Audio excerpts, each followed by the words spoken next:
infamous hacking group, which a lot of people in the past have attributed to being Russian. They might be, but they are definitely not pro-Putin.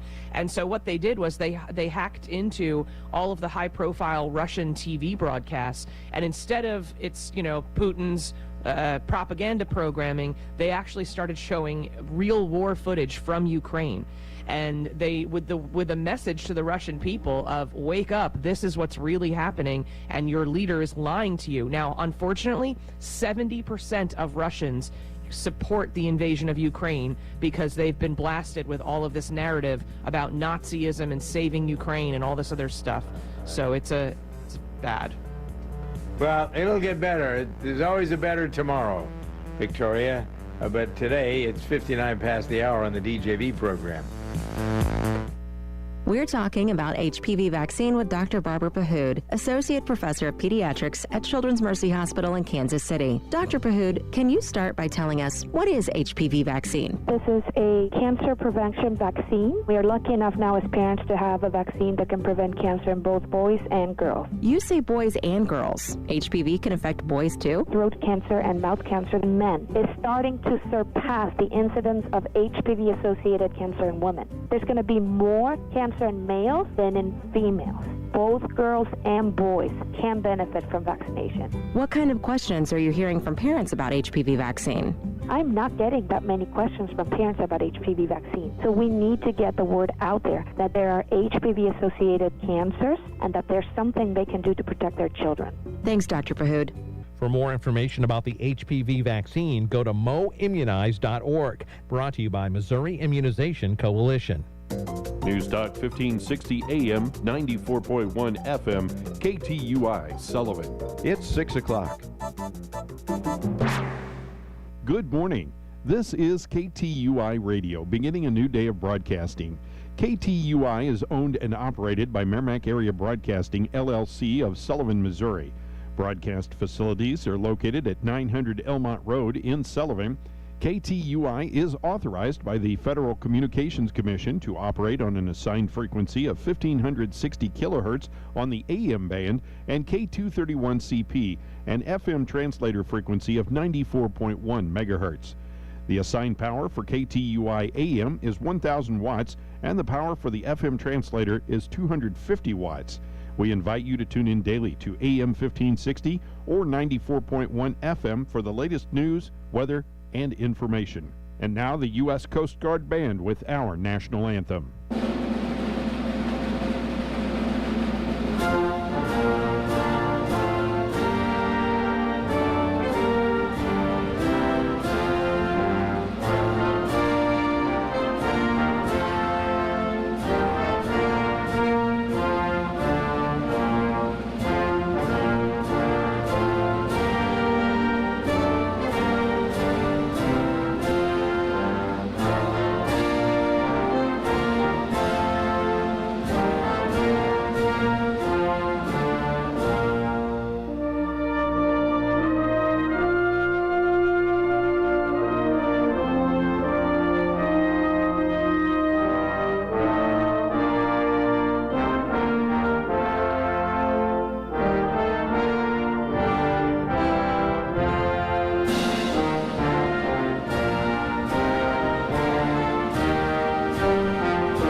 This is By the Way. So many voices in our world. Some are familiar, some are not. Some can be soothing and friendly, some are sharp and unsettling. Some tempt, some seek to sell, some speak the truth, others do not. What about the voices in your life? Which are the ones most important to you? Your spouse, children, close friends? A familiar voice on radio or television, a familiar voice of a favorite singer, a favorite teacher, a pastor? Jesus once said, "My sheep hear my voice, and I know them, and they follow me." What a wonderful voice. It's a voice of love, forgiveness, comfort, assurance, hope, and promise. It's a great voice, and it's a voice worth following. This is By the Way. Good morning to you. It is 3 minutes past the hour of 6 o'clock, and it looks like we've got about 32 degrees? Yep, 32 degrees here at the studios of KTUI this morning, about the same as yesterday. Let's go ahead and check in and find out what our weather is going to be like today here. From the KTUI WeatherBug Weather Center, for this morning, expecting mostly cloudy skies. Sunny this afternoon, high temperature near 50. Tonight, mostly cloudy and cool, a low of 29. On Thursday, partly sunny, high of 49. Thursday night, mostly cloudy, cold with a low of 25. On Friday, snow possible early, otherwise mostly cloudy, high temperature 33. Friday night, partly cloudy and cold, a low temperature near 12. On Saturday, sunny and cool, high temperature 34. For KTUI, I'm Andrew Brady. All right, thank you, Andrew. Let's see. Today, sunrise will be at 6:26, sunset at 6:05 p.m. That gives us a day length today of 11 hours and 40 minutes. And let's see, on this day in 1925, March 9th, 1925, got up to 80 degrees. In 1932, 22 was our low high. Our record low was in 1932. It was 9 degrees, so we ranged from 9 to 22 that day. In 1879, the highest low we ever had on this day was 62 degrees. All right, on this 9th day of March, we have Kelly Laird. Ron scared us over what was last week? Said it was her birthday and their anniversary, but no, it's today. Kelly Laird has a birthday today, and Ron and Kelly have an anniversary today. So happy birthday, Kelly, and happy anniversary, Ron and Kelly. Let's see, what else do I have for you? Amerigo Vespucci Day. Of course, Amerigo was an explorer. The Americas are named for him. I guess America is the feminine of Amerigo. So I think he was a navigator, explorer, and I think cartographer. I think he mapped a lot of the area.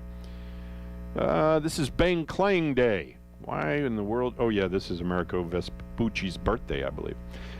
Bang Clang. Why would we have Bang Clang Day? Well, because this is the day way back when the Merrimack and the Monitor, actually they had renamed the Merrimack the Virginia, I think, but a lot of people know it as the battle between the ironclads, the Merrimack and the Monitor.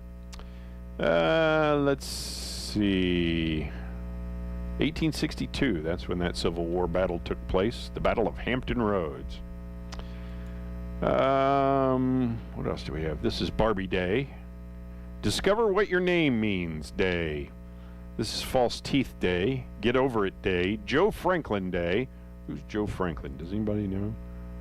Benjamin's son? I don't know. Legendary talk show host Joe Franklin. Boy, I should have known that, huh? Regularly referred to as the Joe Franklin Show. National Crab Meat Day. National Meatball. There we go. Meatball Day. This is Panic Day. And, so if you're going to panic, do it right now. All right, that's enough. Registered Dietitian Nutritionist Day. And we have some of those that we talk to regularly from Missouri Baptist Sullivan Hospital and from the St. Louis Dairy Council. All right, I think that's all that I have for you, other than we're going to be talking to somebody from the Bourbon Schools today at 9:10. 7 minutes past the hour of 6 o'clock, 32 degrees, and we're going to get into the news here with news from the USA Radio Network. USA Radio News with Lance Pry. Starting a war has its consequences. Following Russia's invasion of Ukraine, global businesses in every sector are suspending Russian businesses. In addition to condemning the violent aggression, the companies see an impossible environment from worker safety to logistics of getting supplies, financial and sales disruptions. Financial sanctions have isolated Russia from the rest of the world. Overnight, Yum Brands, the parent company of KFC and Pizza Hut, suspended operations in Russia. Tuesday saw McDonald's, which employs roughly 60,000 Russians, Starbucks, and Coca-Cola suspend Russian operations. President Biden banned oil imports from Russia Tuesday. We're banning all imports of Russian oil and gas and energy.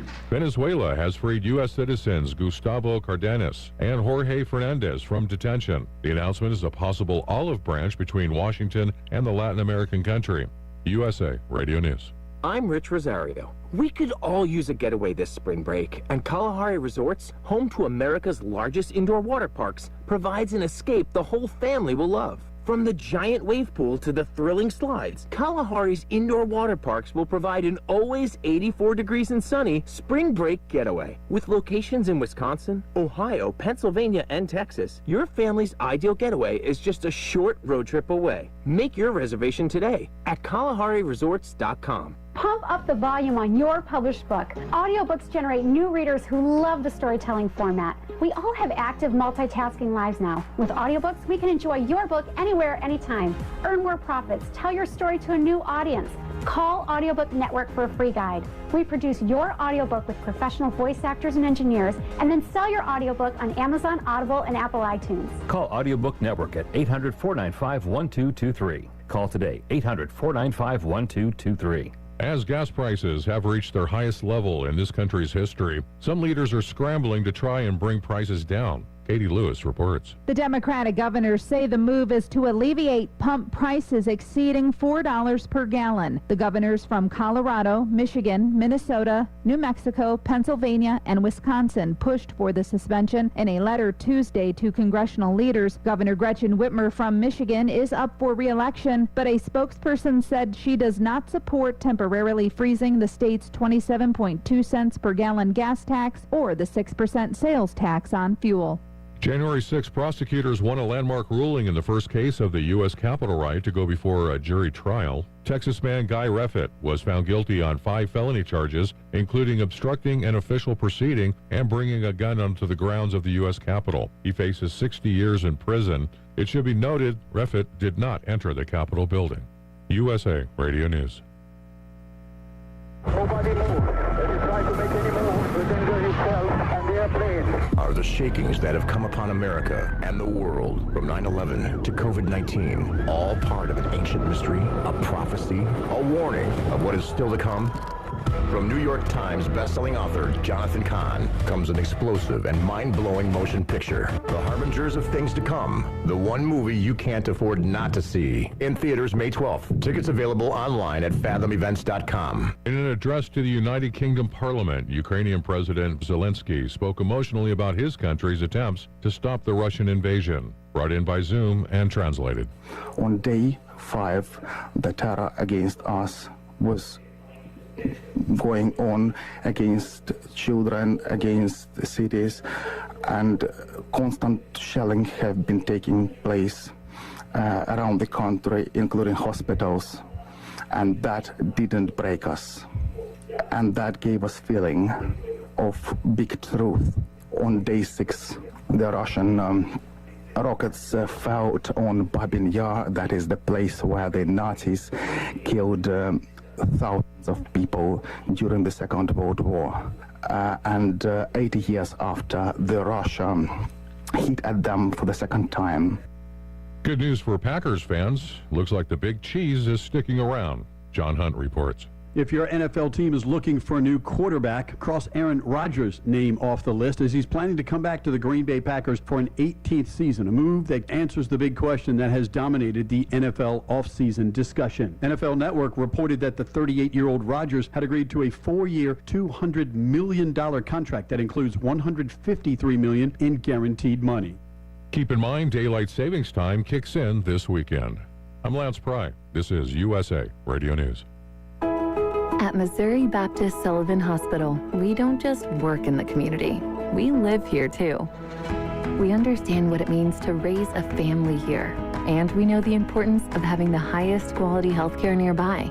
with BJC Healthcare doctors, nurses, and specialists to treat all your needs. This is your best medicine. Missouri Baptist Sullivan Hospital, proud to serve the community we call home. For compassionate cancer care close to home, our neighbors turn to Missouri Baptist Sullivan Hospital. They can receive preventative screenings, see their doctor, and get most treatments and infusions without having to leave the comfort of our community. As part of BJC Healthcare, we bring the latest cancer treatments to you, right here, for the highest quality care. Your best medicine is close to home at Missouri Baptist Sullivan Hospital. Missouri Net News, good morning, I'm Brent Palm. The investigation continues after one Joplin police officer was fatally shot and 2 others were wounded. What started as a disturbance at a shopping center in Joplin Tuesday afternoon ended in a violent and deadly encounter. KZRG's Ty Albright. Police say it all began when they got a call of a disturbance near the Buckle store just before 1:30. That's a busy part of Joplin. They responded. An encounter with the suspect occurred, and that's where shots were then exchanged. 2 police officers were shot and wounded at that location. The suspect fled, led police on a chase that ended in a residential area a couple miles west, where more shots were exchanged. That's when a 3rd Joplin police officer was shot. The suspects also wounded by gunfire. The Jasper County coroner confirming the suspect is also dead. Along with reporter Ty Albright, Joey Parker, Missouri Net. Joplin police are expected to release more information at a news conference this morning. Governor Mike Parson says Missouri is going to spend a significant amount of funding to provide career opportunities for kids. Parson said during a Missouri School Boards Association gathering at the Capitol that he wants young people to know what the workforce opportunities of tomorrow are. And I want them also to know they all don't have to go to college to be able to go into the workforce. And it's okay if we tell a kid there's maybe another route, a better route for you, wherever that stability might be. That may be a community college. That might be a training center. Parson says if we want to change society, healthcare, and crime, the key is giving children a quality education. State of Missouri holding a career fair in Jefferson City 1 week from today, March 16th from 2 to 6. It's at the Capitol Mall Community Room. The event will feature over 20 state agencies looking for candidates to start a career in public service. And 11 Missouri school districts are getting American Rescue Plan money to replace their old diesel buses with new zero-emission electric school buses. EPA says the schools will share more than $500,000 in transportation funding. These are the sounds of a dinner that almost didn't happen. A dinner now served thanks to people like you. Due to COVID-19, 17 million more Americans may face hunger. Feeding America is helping our neighbors in need. And if you're able, you can too. Donations are being accepted at feedingamerica.org/coronavirus. Brought to you by the Ad Council and Feeding America, 200 food banks strong. Hey, Dad, how do airplanes fly? What's in this box? Is this tree good for climbing? How are babies made? What does this thing do? Kids are curious about everything, including guns. Talking to them about gun safety in your home is a good first step, but you can do more. Always keep your guns locked, unloaded, and stored separately from ammunition. Safe gun storage saves lives. Learn how to make your home safer at endfamilyfire.org. That's endfamilyfire.org. Brought to you by End Family Fire, Brady, and the Ad Council. The services delivered at Missouri's 34 schools for the severely disabled will be reviewed.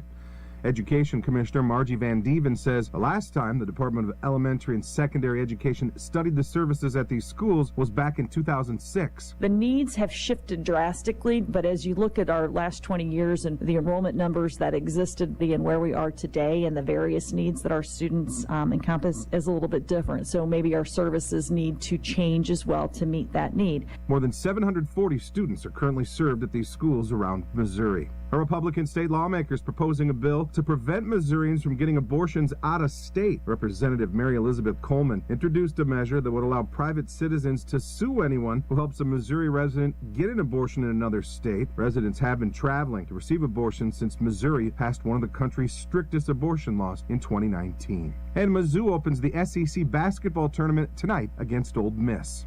This is Missouri Net.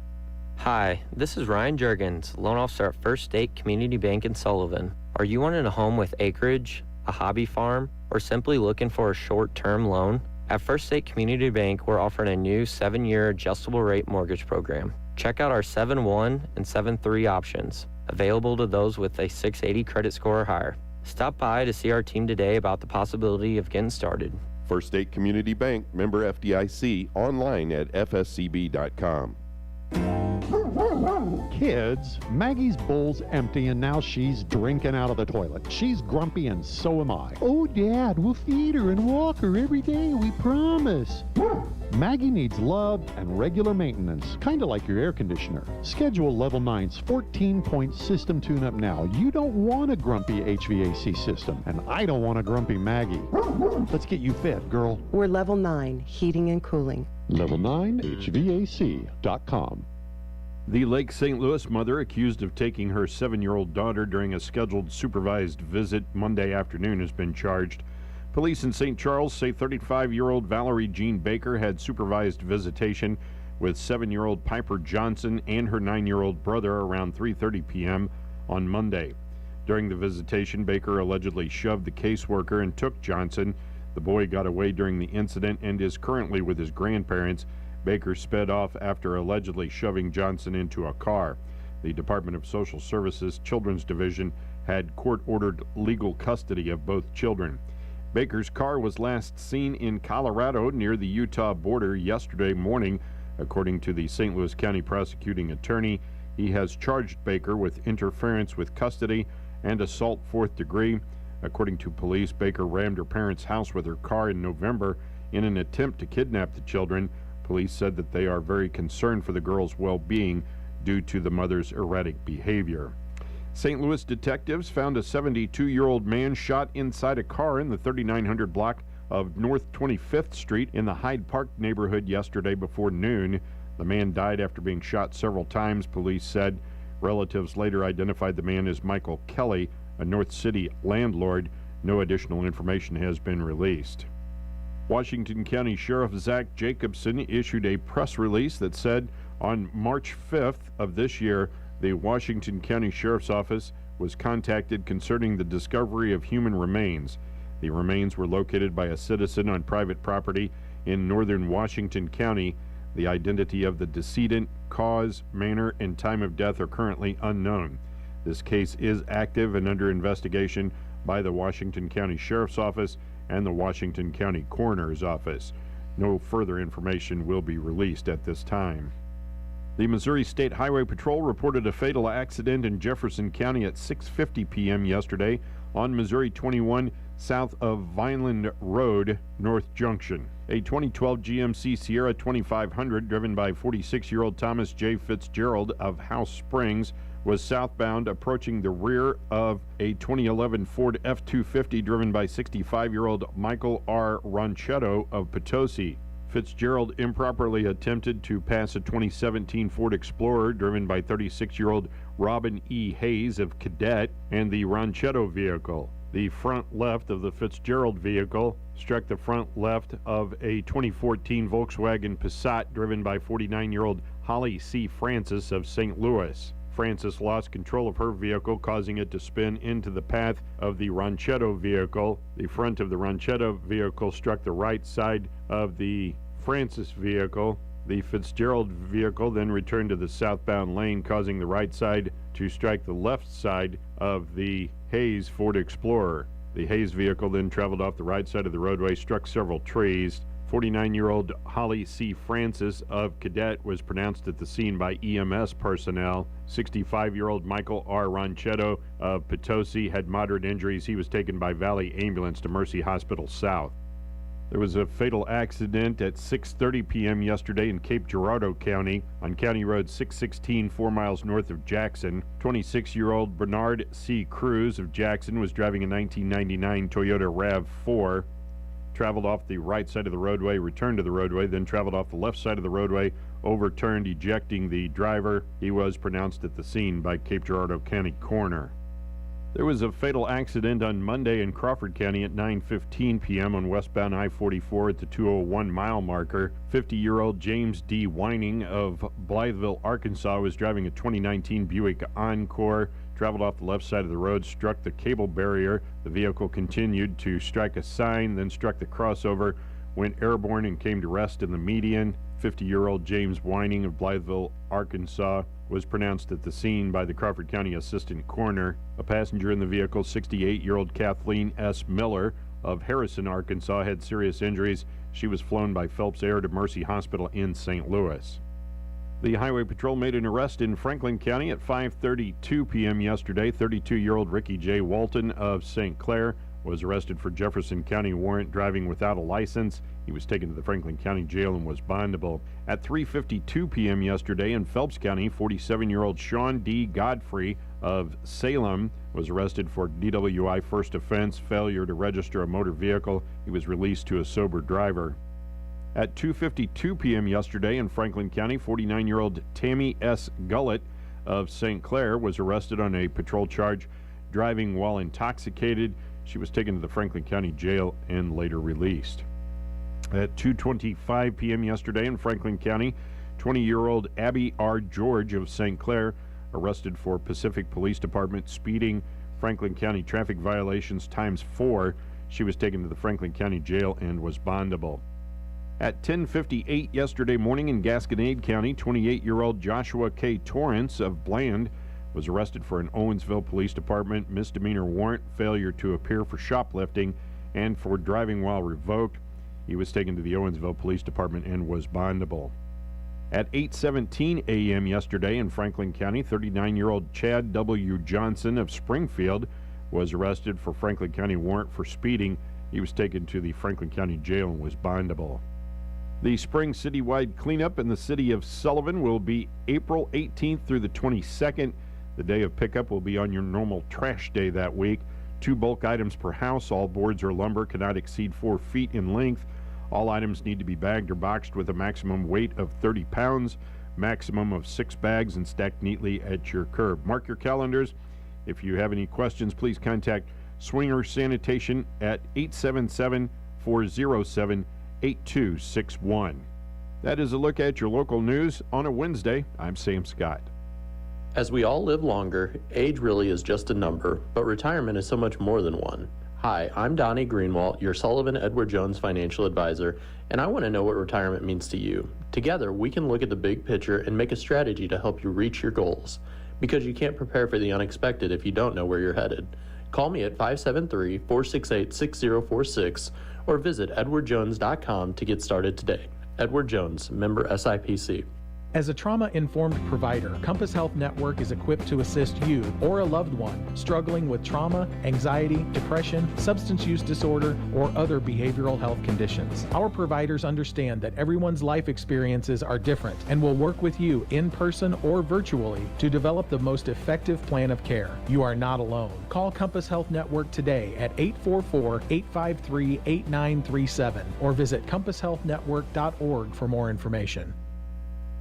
In recent funeral notices, Ernest W. Messick Sr. of Bourbon passed away Thursday at the age of 73. Funeral services will be conducted at 11 o'clock this morning at Calvary Baptist Church in Bourbon, with interment in the Bourbon Cemetery with full military honors. Visitation will be from 9 o'clock this morning until the time of services at 11 at Calvary Baptist Church in Bourbon, all arrangements under the direction of the Eaton Funeral Home of Sullivan. Mabel Lee Moutre, née Sanders of Steelville, passed away Sunday at the age of 86. Visitation will be from 10:30 until noon today at Hudson Funeral Home in Steelville. Funeral services will immediately follow at noon. Burial will be in the Straightway Baptist Cemetery in Steelville. Memorials may be given to the Straightway Baptist Cemetery in the name of Mabel Lee Moutre. Sharon K. Martin of Steelville passed away Sunday, February 27th at the age of 61. Funeral services will be Thursday at 2 p.m. at the Britton Bennett Funeral Home in Steelville. Interment will be in the Martin Trask Cemetery in Cherryville. Visitation for Sharon Martin will be held from 11 a.m. until the time of services at 2 on Thursday at Britton Bennett Funeral Home in Steelville. David Scott Rogers of Steelville passed away Thursday at the age of 53. Arrangements for cremation have taken place. No services are planned at this time. All arrangements under the direction of the Eaton Funeral Home of Sullivan. The complete funeral announcements with all the survivors will air with our 8 o'clock expanded edition of KTUI News this morning. This is Robert from Brucey and Scott Tax Preparation. First off, I want to let everyone know that I've moved. The office is now located in the bank building at 900 Elmont Road, just north of the Elmont overpass. Second, this tax season may have some challenges for you. Tax changes, employment changes, earned income tax credits. Whatever your situation, my goal is to always get you the biggest return possible or to minimize the amount you have to pay. Call and make your appointment today at 468-8110. That's 468-8110 for Brucey and Scott Tax Preparation. Experience the difference. Sullivan Bank is different from other banks. Hello, this is Debbie Durham with Sullivan Bank. The real quality of Sullivan Bank rests in one word: caring. It's not just about banking, it's about the fulfillment of your dreams. At Sullivan Bank, we care enough to listen, to understand that this is about your life, your family. Sullivan Bank is different and as unique as the person who is listening to me right now, you. Stop in and experience the difference. From the KTUI WeatherBug Weather Center, for this morning, expecting mostly cloudy skies. Sunny this afternoon, high temperature near 50. Tonight, mostly cloudy and cool, a low of 29. On Thursday, partly sunny, high of 49. Thursday night, mostly cloudy, cold with a low of 25. On Friday, snow possible early, otherwise mostly cloudy, high temperature 33. Friday night, partly cloudy and cold, a low temperature near 12. On Saturday, sunny and cool, high temperature 34. For KTUI, I'm Andrew Brady. Thank you, Andrew. It's 29 past 6 o'clock, 32 degrees here at the studios of KTUI. And at 9:10 this morning, we're going to be talking with someone from the Bourbon School District. Birthday today, Kelly Laird. And an anniversary, Kelly Laird and her husband, Ron. So happy birthday and happy anniversary, Kelly, and happy anniversary, Ron. There you go. We've got lots of news and information coming your way this morning. Bobby D has sports for you now here on KTUI. Stay tuned. The Ottawa Senators ended a 5-game losing streak by handing the Blues their 4th straight loss, 4-1 at the Enterprise Center in St. Louis last night. David Perron had the only goal for the Blues. Jordan Bennington made 24 saves in goal. The Blues have tied their longest stretch of the season without a win. They lost 4 straight November 11th through 16th and are now 32-17-7 on the season. The Blues will welcome the New York Rangers to the Enterprise Center on Thursday night. New York beat the Blues 5-3 in New York last week. University of Missouri men's basketball team is in Tampa, Florida for the 2022 SEC men's basketball tournament at Amalie Arena. Tigers open the tournament as the number 12 seed and will face off in the first round today against number 13 Ole Miss at 5 o'clock. The Tigers have won both matchups with Ole Miss this season. The game will be on the Tiger Radio Network. Mike Kelly and Chris Gervino will have the call with pregame at 4:30 on KTUI 102.1 FM. Missouri men's basketball forward Kobe Brown was named to the All-SEC second team on Tuesday, as voted on by the conference coaches. Brown was the only MU player recognized in the postseason awards. He averaged 12.6 points and 7.8 rebounds a game throughout the regular season for the Tigers. Missouri's Trevon Brazell was not named to the conference's all-freshman team. Despite having 43 blocks, the 5th most in the conference, he was also left off the all-defensive team. But his stat line does not appear on the SEC website because he did not appear in the minimum 75% of Missouri's games. He had missed the first 8 games of the year with an injury. With the threat of inclement weather later in the week, University of Missouri baseball series with Gonzaga has been adjusted to just a single game this afternoon with a 3 p.m. first pitch at Taylor Stadium. Originally slated for a 4-game series over the weekend. Weekend plans for the Tigers will be announced later. ECC Falcon baseball game at St. Louis Community College yesterday was postponed. Falcons are scheduled to host Lansing on Thursday, weather permitting. The Central Missouri Mules baseball team on the road today, playing Drury at 3 o'clock at U.S. Ballpark in Ozark. Columbia College baseball team recorded their 5th straight win yesterday afternoon in a 6-4 defeat of number 22 Mid-American Nazarene. The Cougars are scheduled to host Viterbo, Wisconsin for a 4-game series starting at 12 noon on Saturday, weather and field conditions permitting. Missouri S&T Miners are at Maryville University for a doubleheader at 12 noon today. The Fontbonne Griffins are 1-2 so far at the Russ Matt Central Florida Invitational, beating WPI 5-4 on Sunday. They lost to Mount St. Joseph 10-0 on Monday. Wes Hinson from St. Clair gave up 3 runs in that game in his collegiate debut on the mound for Fontbonne. And then the Griffins fell to Keystone 12-10 in 10 innings on Tuesday. They have 3 more games scheduled in the tournament. Missouri State softball hosting Wichita State at 4 o'clock today. Mississippi State Bulldogs will be at home against North Alabama tonight at 6. And Fontbonne softball on the road at Dallas University for a twin bill at 4 and 6 o'clock today.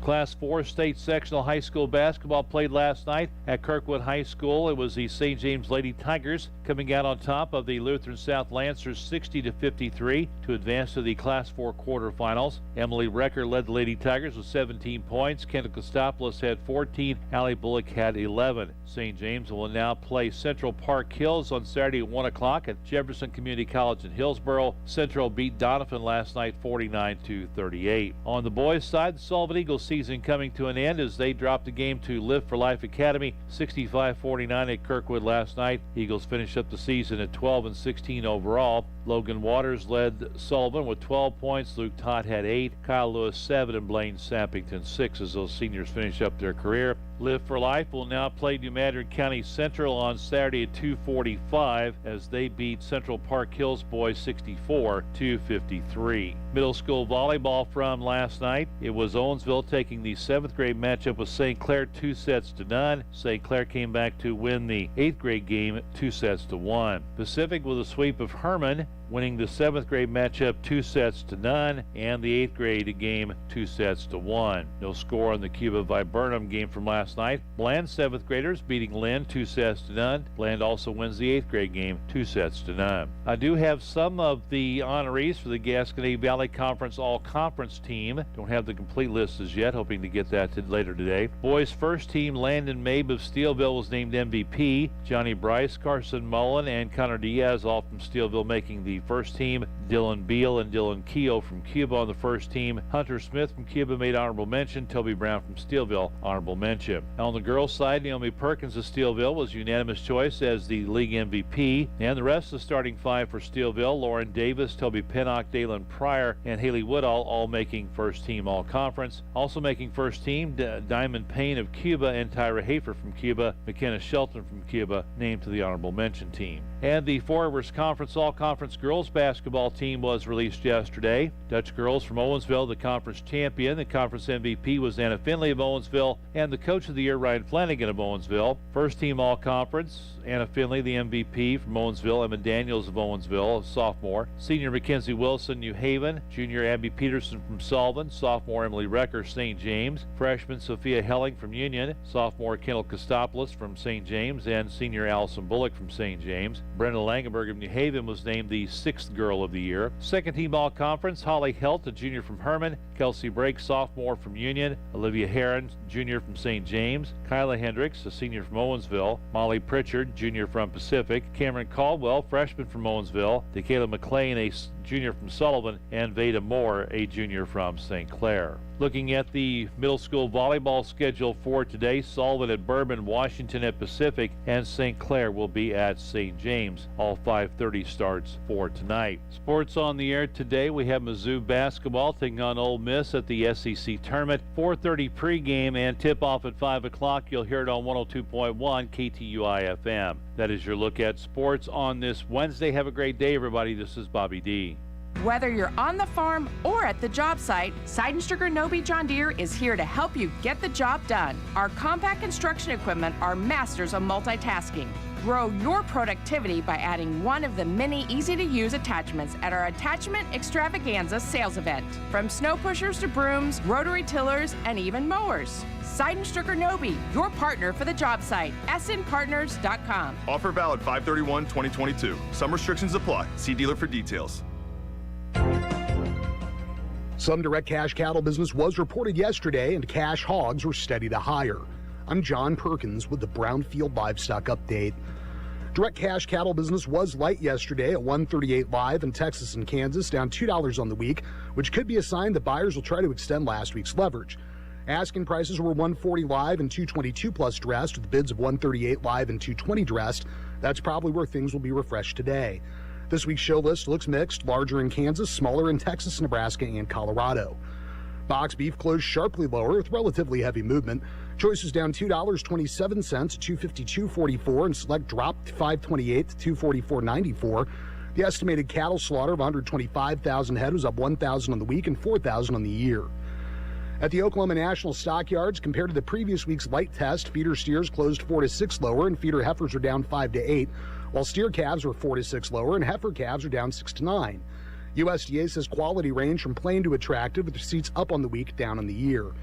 Medium and large number 1 feeder steers weighing 600 to 700 pounds range from 164 to 188. 7 to 800 pound steers brought 145 to 162.35. Medium and large number 1 feeder heifers weighing 5 to 600 pounds are reported at 153.50 to 169. 6 to 700 pound heifers sold at 140 to 161.50. Cash hogs were steady to higher with a solid negotiated run. After a fairly quiet start to the day, some buyers did decide to follow through on Monday's sharply higher move with solid negotiated numbers, either as a function of demand expectations or of tighter market-ready supplies in parts of the region. However, if buyers are able to move enough of those near-term numbers, the trend could switch in the back half of the week. National direct barrels and gilts closed $3.60 higher at 92 to 112 with an average of 103.96. Iowa Southern Minnesota was up 96 at 109.98. The Western Corn Belt was $1.23 higher at 110.15. Butcher hogs at the Midwest cash markets were steady at 70. Illinois direct sows were steady at 65 to 76 on moderate demand for light to moderate offerings.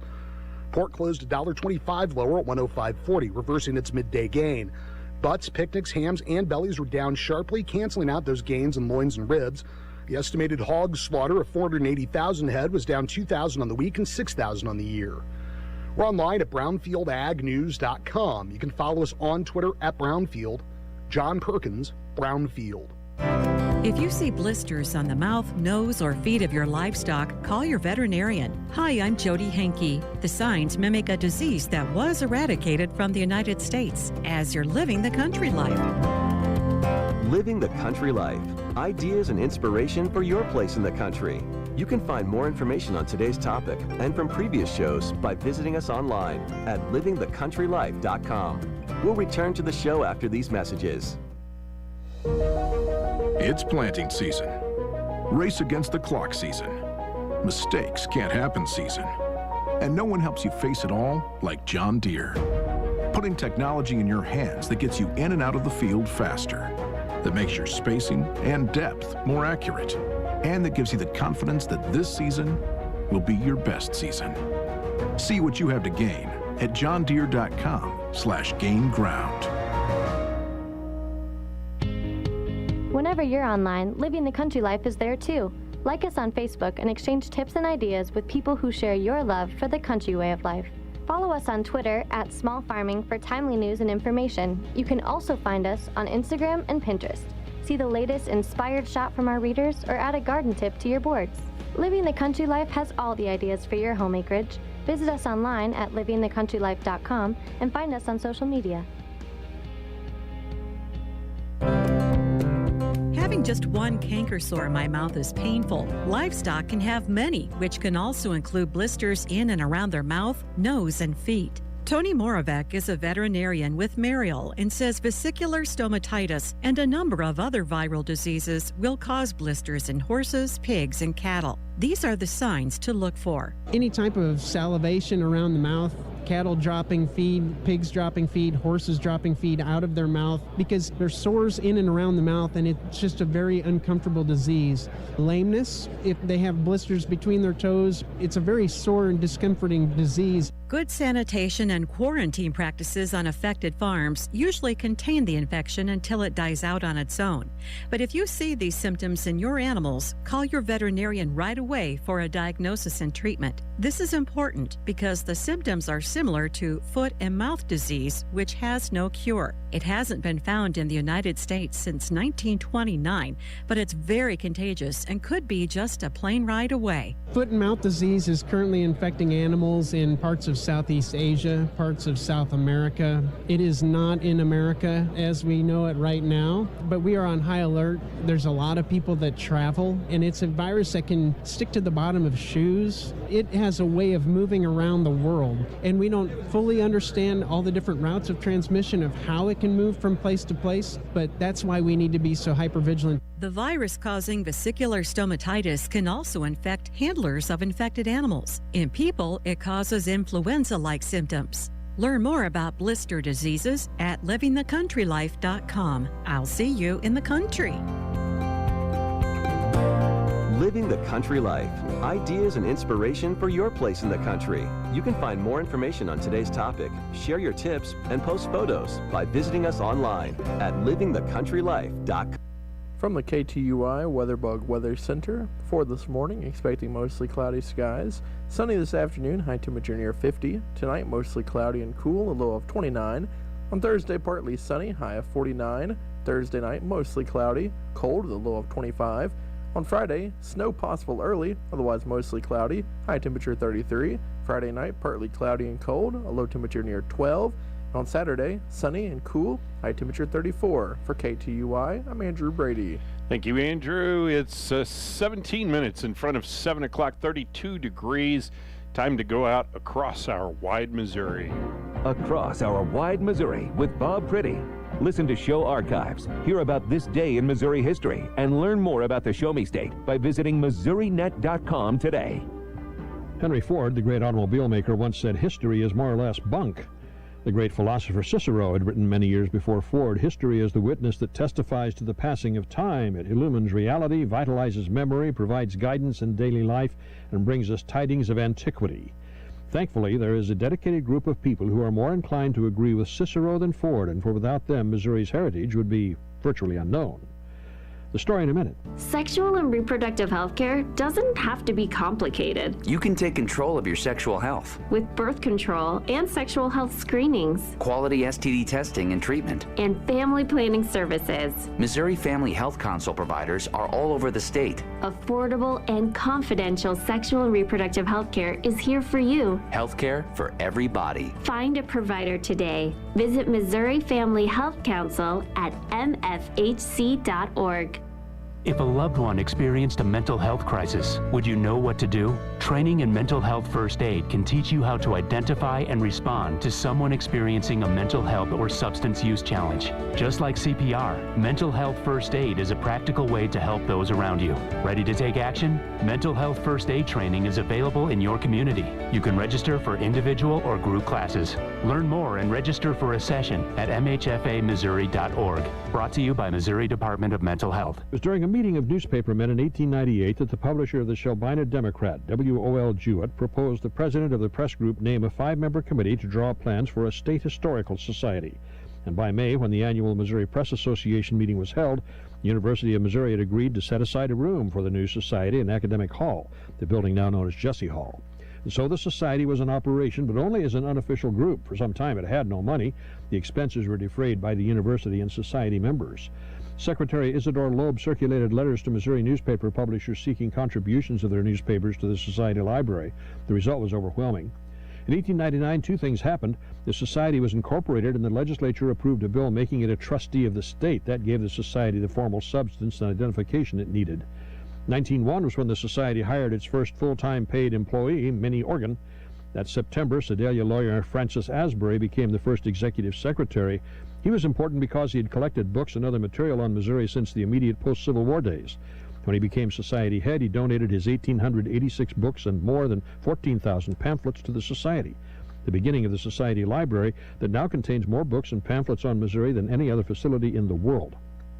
A special display was set up for the 1904 Louisiana Purchase Exposition, the St. Louis World's Fair. The 764 newspapers published anywhere in the state for 1903 were bound into 928 volumes and put on display. Also on display were more than 1,800 books by Missouri authors. The building later burned, and only quick action by Walter Williams saved the collection.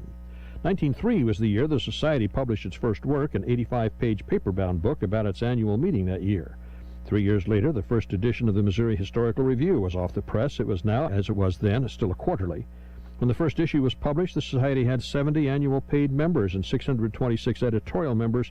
In 8 years, the number of annual members grew to 538. The society credits the magazine for that. The publications program continued with the first major work of rare state documents coming in 1920. That year, the society published the Journal of the Missouri Constitutional Convention of 1875, and since then a 12-volume edition covering the debates of that convention was assembled. Similar treatment was given to the 1943-44 convention. 1921, the Society started publishing messages and proclamations of the governors of the state of Missouri. In 1925, Executive Director Floyd Shoemaker began a series of newspapers called This Week in Missouri History. He would later write that no other service has done more to stimulate popular interest in Missouri history and to encourage the inclusion of local history in the press. In 1931, Missouri became the first Midwestern state to mark completely a modern cross-state highway with historical markers. Highway 36 was the first one marked. When the Society celebrated its 100th birthday, it counted 7,000 members, 35 million pages of newspapers, more than 450,000 books, pamphlets, and official publications. In 2015, the legislature provided $35 million for something the Society had dreamed of for decades, its own building. Obviously run by people who think history is anything but bunk, the State Historical Society of Missouri traces its history back to its incorporation on this date, the 9th of March in 1899. That was Across Our Wide Missouri with Bob Pretty. To listen to show archives, hear about this day in Missouri history, and learn more about the Show Me State, visit MissouriNet.com. Some people will go to great lengths to create something luxurious. But have you ever heard of someone spending an entire year doing the interior painting for something the size of a large room, only using turkey feathers as the paintbrush? I'll take you to that place on this edition of the American Countryside, brought to you by Verdesian Life Sciences, providing solutions to help you get more of the nutrients you're applying. Visit VLSCI.com to learn more. Nature doesn't care when you plant your crop this year, but Verdesian Life Sciences does. That's why they formulated Seed Plus Graphite. It's what you expect from talc and graphite, but there's a full nutrient and biostimulant package that helps plants get a strong start and push through stressors like cold snaps or too much or too little moisture. You can apply it like any other seed lubricant. That's why we're using it in our planter boxes this year. Need more info? Just head to VLSCI.com to connect with a local representative. I'm Tyne Morgan, host of U.S. Farm Report, the only weekend television show that features some of agriculture's biggest names. From custom commentary from John Phipps to the stories of antique iron with Machinery Pete to a list of more than 30 marketing analysts, our weekly program focuses on the topics that matter most to you. We invite you to join us each weekend for U.S. Farm Report, timely, trusted tradition. The Lake Superior Railroad Museum in Duluth has many amazing cars and engines that can still travel the tracks here. As Ken Bueller shares, one car in particular is a unique and luxurious experience. This is the car Northland for the Mesabi Railroad. It was their private car. It was their president's car. It was built in 1916. It's on the National Register of Historic Places as being the first all-steel rail car ever built. The owner of the car was U.S. Steel, and that meant this car needed to be constructed differently than others of its day. U.S. Steel wanted an all-steel rail car. They didn't want to have a wood car or a heavyweight or anything like that. They wanted to say that steel was the wave of the future and that soon all cars would be made out of steel. So they were making a big statement here. But when company executives first saw the interior of the car, it was dull gray because it was steel. They immediately made some changes to disguise the metal. It's an entire full paint job. Took them 1 year to do. They used turkey feathers to do it. And it's absolutely breathtaking when you think about it. When Ken speaks of painting the interior of the car with turkey feathers, he's referring to the process that designers use to make the steel look like a wood interior. This car rolls. It's part of our rolling stock for very special occasions, for very special guests. And when he says it rolls, it can still travel the tracks on the scenic railroad here. That experience brings thousands of visitors each year for the many different train trips visitors can take. The trains are all run by volunteers, and as Ken reminds, they have a 100% safety record. It's quite a place to see some rail cars and engines that you won't find anywhere else. Traveling the countryside in Duluth, Minnesota, I'm Andrew McCrae. An agricultural company has launched a new line of snack foods with the goal of connecting consumers with farmers who are making moves to improve the climate. I'm Amy Simpson with Healthy Living on Brownfield. Pivot Bio launched Connect, a snack brand that is grown by farmers who use the company's microbial nitrogen that supplies the fertilizer at the plant's roots without the waste associated with synthetic nitrogen fertilizers. John Hankhouse is the Business Development and Innovation Strategy Lead. There is a growing demand and a movement for foods that are produced in a way that aligns with consumer values. And farmers are just so positioned, especially with our product, to make the biggest difference in our combat against the long-term effects of climate change. The first snack in the product line is a gourmet yellow butterfly popcorn kernel grown by a farmer in Nebraska. Popcorn was a natural first step in that direction simply because of how relatively easy it is to go from a grain to a product. And then that product have multiple forms in the form of raw kernels, our first product, and microwave product, our next product, and then ready to eat down the road. And so it really has this broader food category. To find out more or buy the snacks, visit connectsnacks.com or amazon.com. I'm Amy Simpson with Healthy Living on Brownfield. I'm Will Robinson with Agribusiness News on Brownfield. Farmers, you need a biosecurity plan for your livestock or poultry operation. Protect your herds, flocks, and your bottom line. For information and resources, visit agriculture.mo.gov/biosecurity. A bill meant to streamline river flooding prevention and repair measures in Missouri was introduced to a state Senate committee on Monday.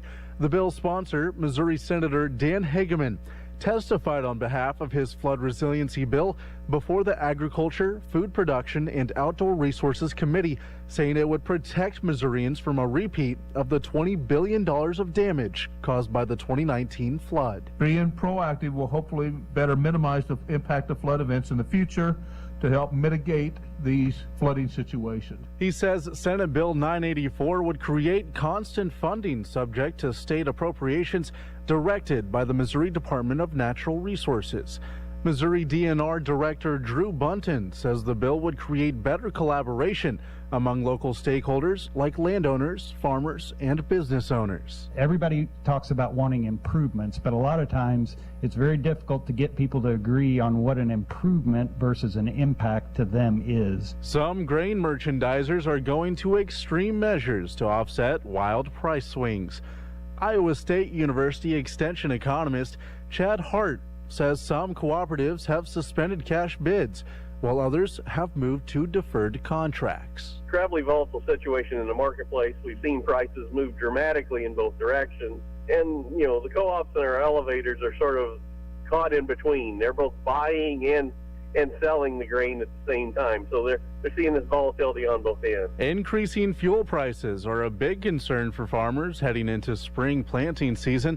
John Yealy, who farms corn and soybeans in east central Illinois, tells Brownfield's sudden price volatility stemming from Russia's invasion of Ukraine is making it difficult to decide when and if he should lock in fuel supplies. I priced a semi-load of off-highway fuel. I think it was $3.40 a gallon the night that I priced it. Of course, the time that I could get it the next day was 15 cents higher, and I just couldn't decide what to do. But I know that it's gone up considerable since then. I don't see an end in sight. Yealy says he was able to sell some $8 corn and $17 soybeans the other day, but the rising cost of fuel and fertilizer will quickly cut profitability.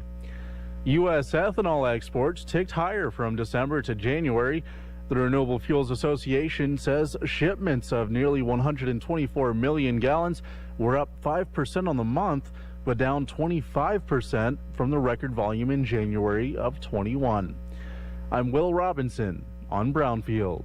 Jenny Batting, John Deere's marketing manager for digital technology, tells us about JD Link connectivity. JD Link connectivity wirelessly sends machine and field data to the operations center account from the cab, so then they can view that information, make decisions as they get ready for the next cropping season. JD Link is free of charge for our customers as long as they have that 4G modem in the machine. The customer grants permission to their dealer. The dealer can proactively monitor that. They keep that customer in the field. Also, with remote display access, can remote into that display and help that customer get that display set up, or maybe there's an error code, and help walk them through that, getting them into the field quicker. Something new is that work planner tool. If you've set up all that information, client, farm, field, variety, products, then you can send that wirelessly through that JD Link connection to the cab. So when that operator and that machine crosses that boundary, it'll pop up with that planned work, you accept it, and you're ready to go. For more info on JD Link connectivity, go to johndeere.com.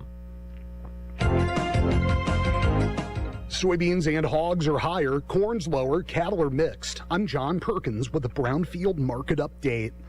Maximize profits on every acre of soybeans you plant with high-yielding Enlist E3 genetics from Stein.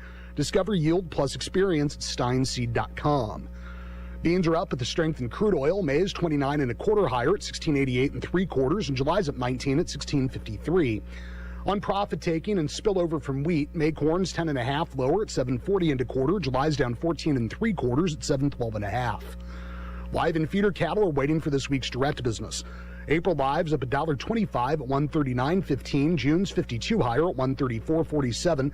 April feeders are up 90 at 160.57. And with commercial support and pork higher at midday, April hogs are up $1.30 at 101.57. June leans 165 higher at 112.65. The Dow's now 285 higher. John Perkins, Brownfield. And we just begin praying that the God who made the sun stand still, who gave Jairus his daughter back, who raised Lazarus from the dead, the God who brought Jesus out of the grave, that he would give her life back and give us more time with her. And Pastor Levi Lusko on Focus on the Family Minute. God didn't answer that prayer. And so we both take her hands, each of us, and the first thing that came to my mind was her baby dedication. You know, we had stood on the stage of our church and dedicated her to God, saying, she's not ours, she's yours. And so the only words that kind of came back to me were,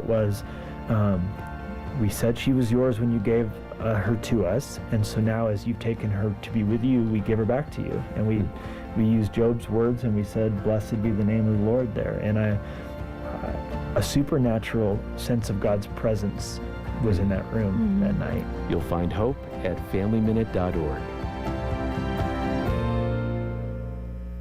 From the KTUI WeatherBug Weather Center for this morning, expecting mostly cloudy skies. Sunny this afternoon, high temperature near 50. Tonight, mostly cloudy and cool, a low of 29. On Thursday, partly sunny, high of 49. Thursday night, mostly cloudy, cold with a low of 25. On Friday, snow possible early, otherwise mostly cloudy, high temperature 33. Friday night, partly cloudy and cold, a low temperature near 12. On Saturday, sunny and cool, high temperature 34. For KTUI, I'm Andrew Brady. All right, thank you, Andrew. And we are coming up on the 7 o'clock hour.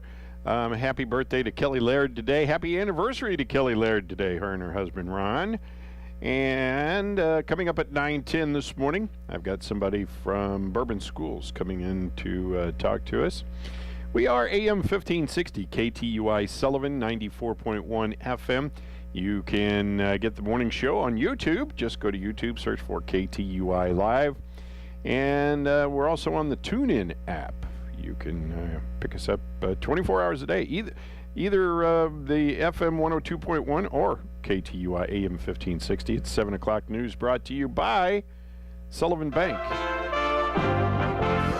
USA Radio News with Lance Pry. Congressional leaders reached a bipartisan deal early Wednesday, providing $13.6 billion to help Ukraine and European allies, plus billions more to battle the pandemic as part of a $1.5 trillion measure financing federal agencies for the rest of the year. President Biden requested $10 billion for military, humanitarian, and economic aid last week, and with Democrats and Republicans backing so strong on the issues, the figure grew to $13.6 billion in just a few days.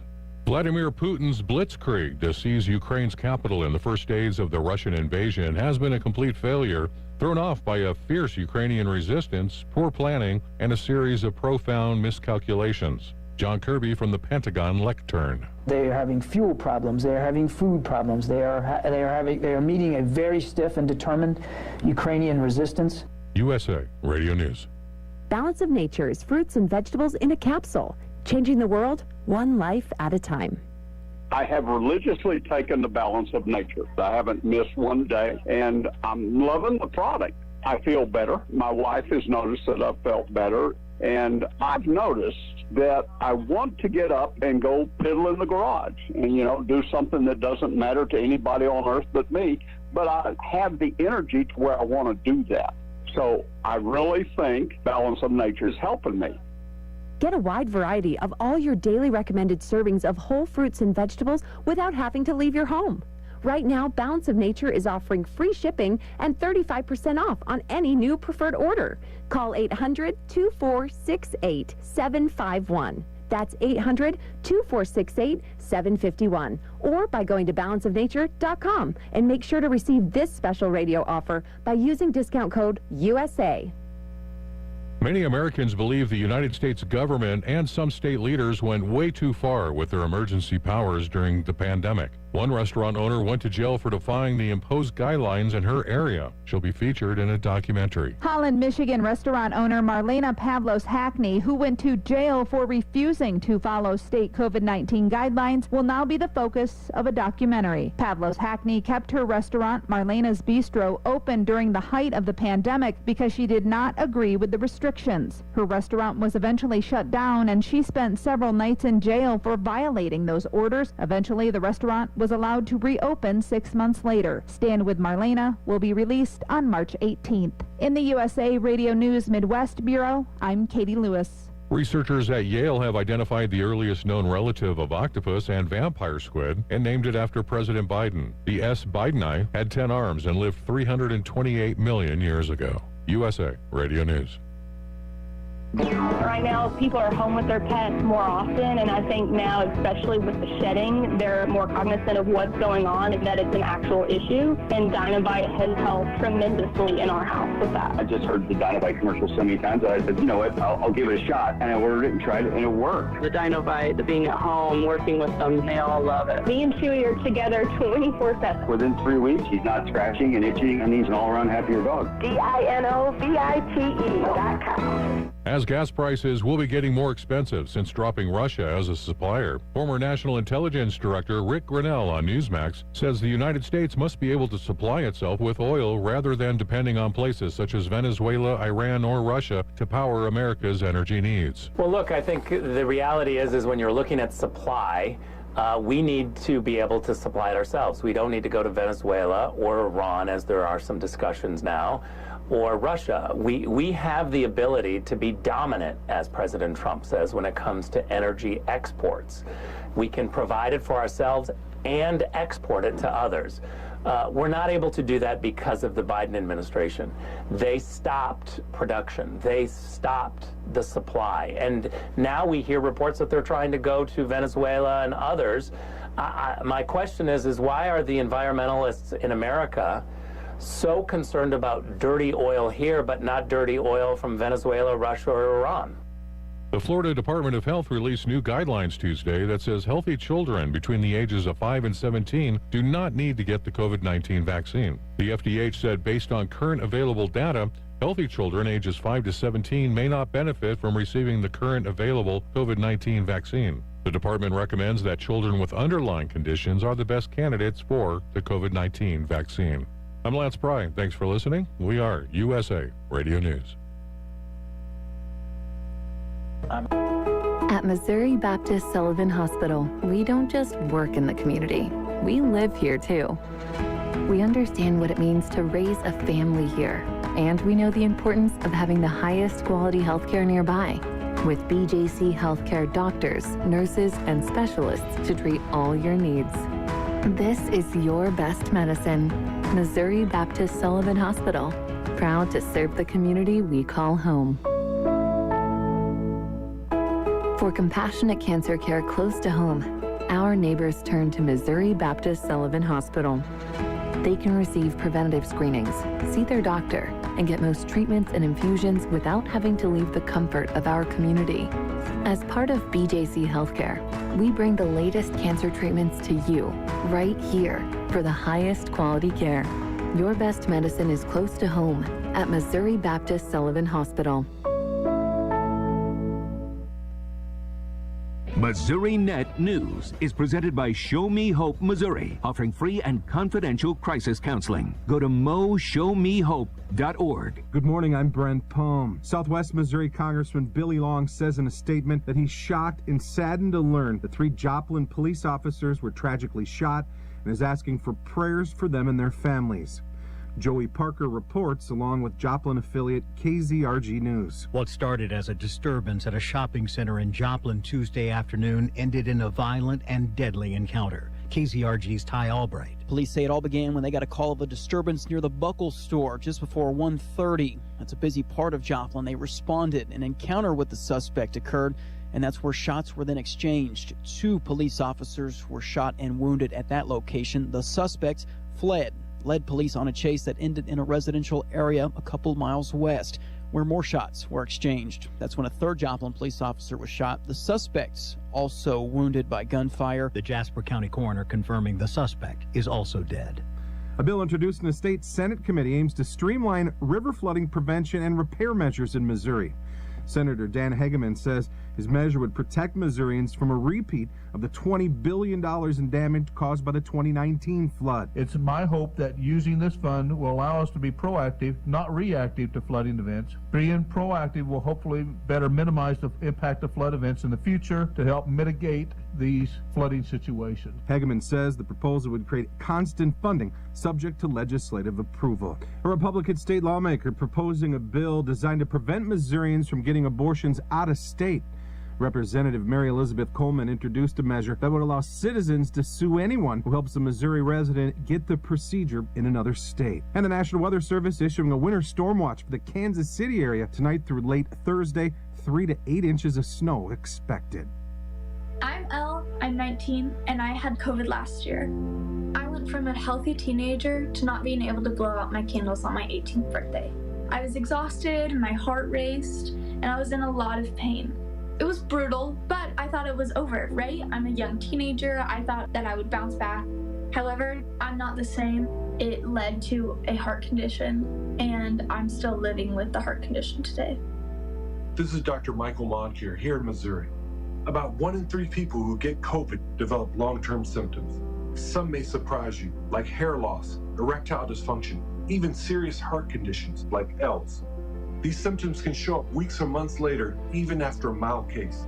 Getting vaccinated is your best shot against long COVID. To find a free vaccine or booster within 5 miles of your home, visit mostopscovid.com. That's mostopscovid.com. Paid for by Missouri Foundation for Health.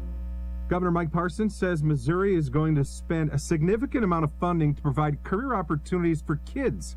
During a School Boards Association gathering at the Capitol, Parson said he wants young people to know what the workforce opportunities of tomorrow are. And I want them also to know they all don't have to go to college to be able to go into the workforce. And it's okay if we tell a kid there's maybe another route, a better route for you, wherever that stability might be.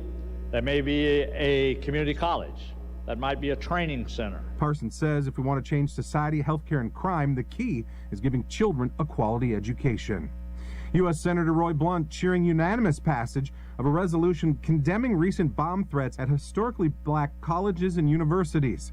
The measure reaffirms the commitment to combating violence against students, faculty, and staff. Blunt says Missouri is proud to be home to 2 of our nation's top historically black colleges and universities, Harris Stowe State University in St. Louis and Lincoln University in Jefferson City. This is Missouri Now.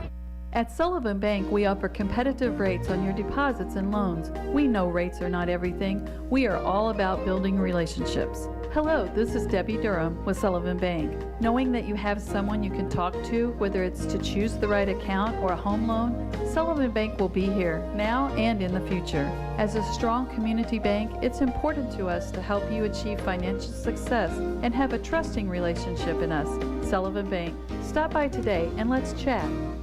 This is Robert from Brucey and Scott Tax Preparation. First off, I want to let everyone know that I've moved. The office is now located in the bank building at 900 Elmont Road, just north of the Elmont overpass. Second, this tax season may have some challenges for you. Tax changes, employment changes, earned income tax credits, whatever your situation, my goal is to always get you the biggest return possible or to minimize the amount you have to pay. Call and make your appointment today at 468-8110. That's 468-8110 for Brucey and Scott Tax Preparation.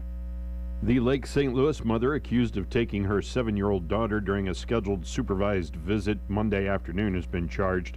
Police in St. Charles say 35-year-old Valerie Jean Baker had supervised visitation with 7-year-old Piper Johnson and her 9-year-old brother around 3:30 p.m. on Monday. During the visitation, Baker allegedly shoved the caseworker and took Johnson. The boy got away during the incident and is currently with his grandparents. Baker sped off after allegedly shoving Johnson into a car. The Department of Social Services Children's Division had court-ordered legal custody of both children. Baker's car was last seen in Colorado near the Utah border yesterday morning.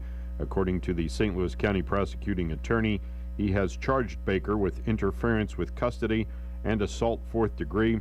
According to police, Baker rammed her parents' house with her car in November in an attempt to kidnap the children. Police said that they are very concerned for the girls' well-being due to the mother's erratic behavior. St. Louis detectives found a 72-year-old man shot inside a car in the 3900 block of North 25th Street in the Hyde Park neighborhood yesterday before noon. The man died after being shot several times, police said. Relatives later identified the man as Michael Kelly, a North City landlord. No additional information has been released. Washington County Sheriff Zach Jacobson issued a press release that said on March 5th of this year, the Washington County Sheriff's Office was contacted concerning the discovery of human remains. The remains were located by a citizen on private property in northern Washington County. The identity of the decedent, cause, manner, and time of death are currently unknown.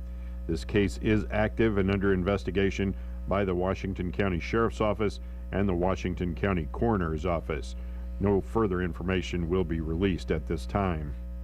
The Missouri State Highway Patrol reported a fatal accident in Jefferson County at 6:50 p.m. yesterday on Missouri 21 south of Vineland Road, North Junction. A 2012 GMC Sierra 2500 driven by 46-year-old Thomas J. Fitzgerald of House Springs was southbound approaching the rear of a 2011 Ford F-250 driven by 65-year-old Michael R. Ronchetto of Potosi.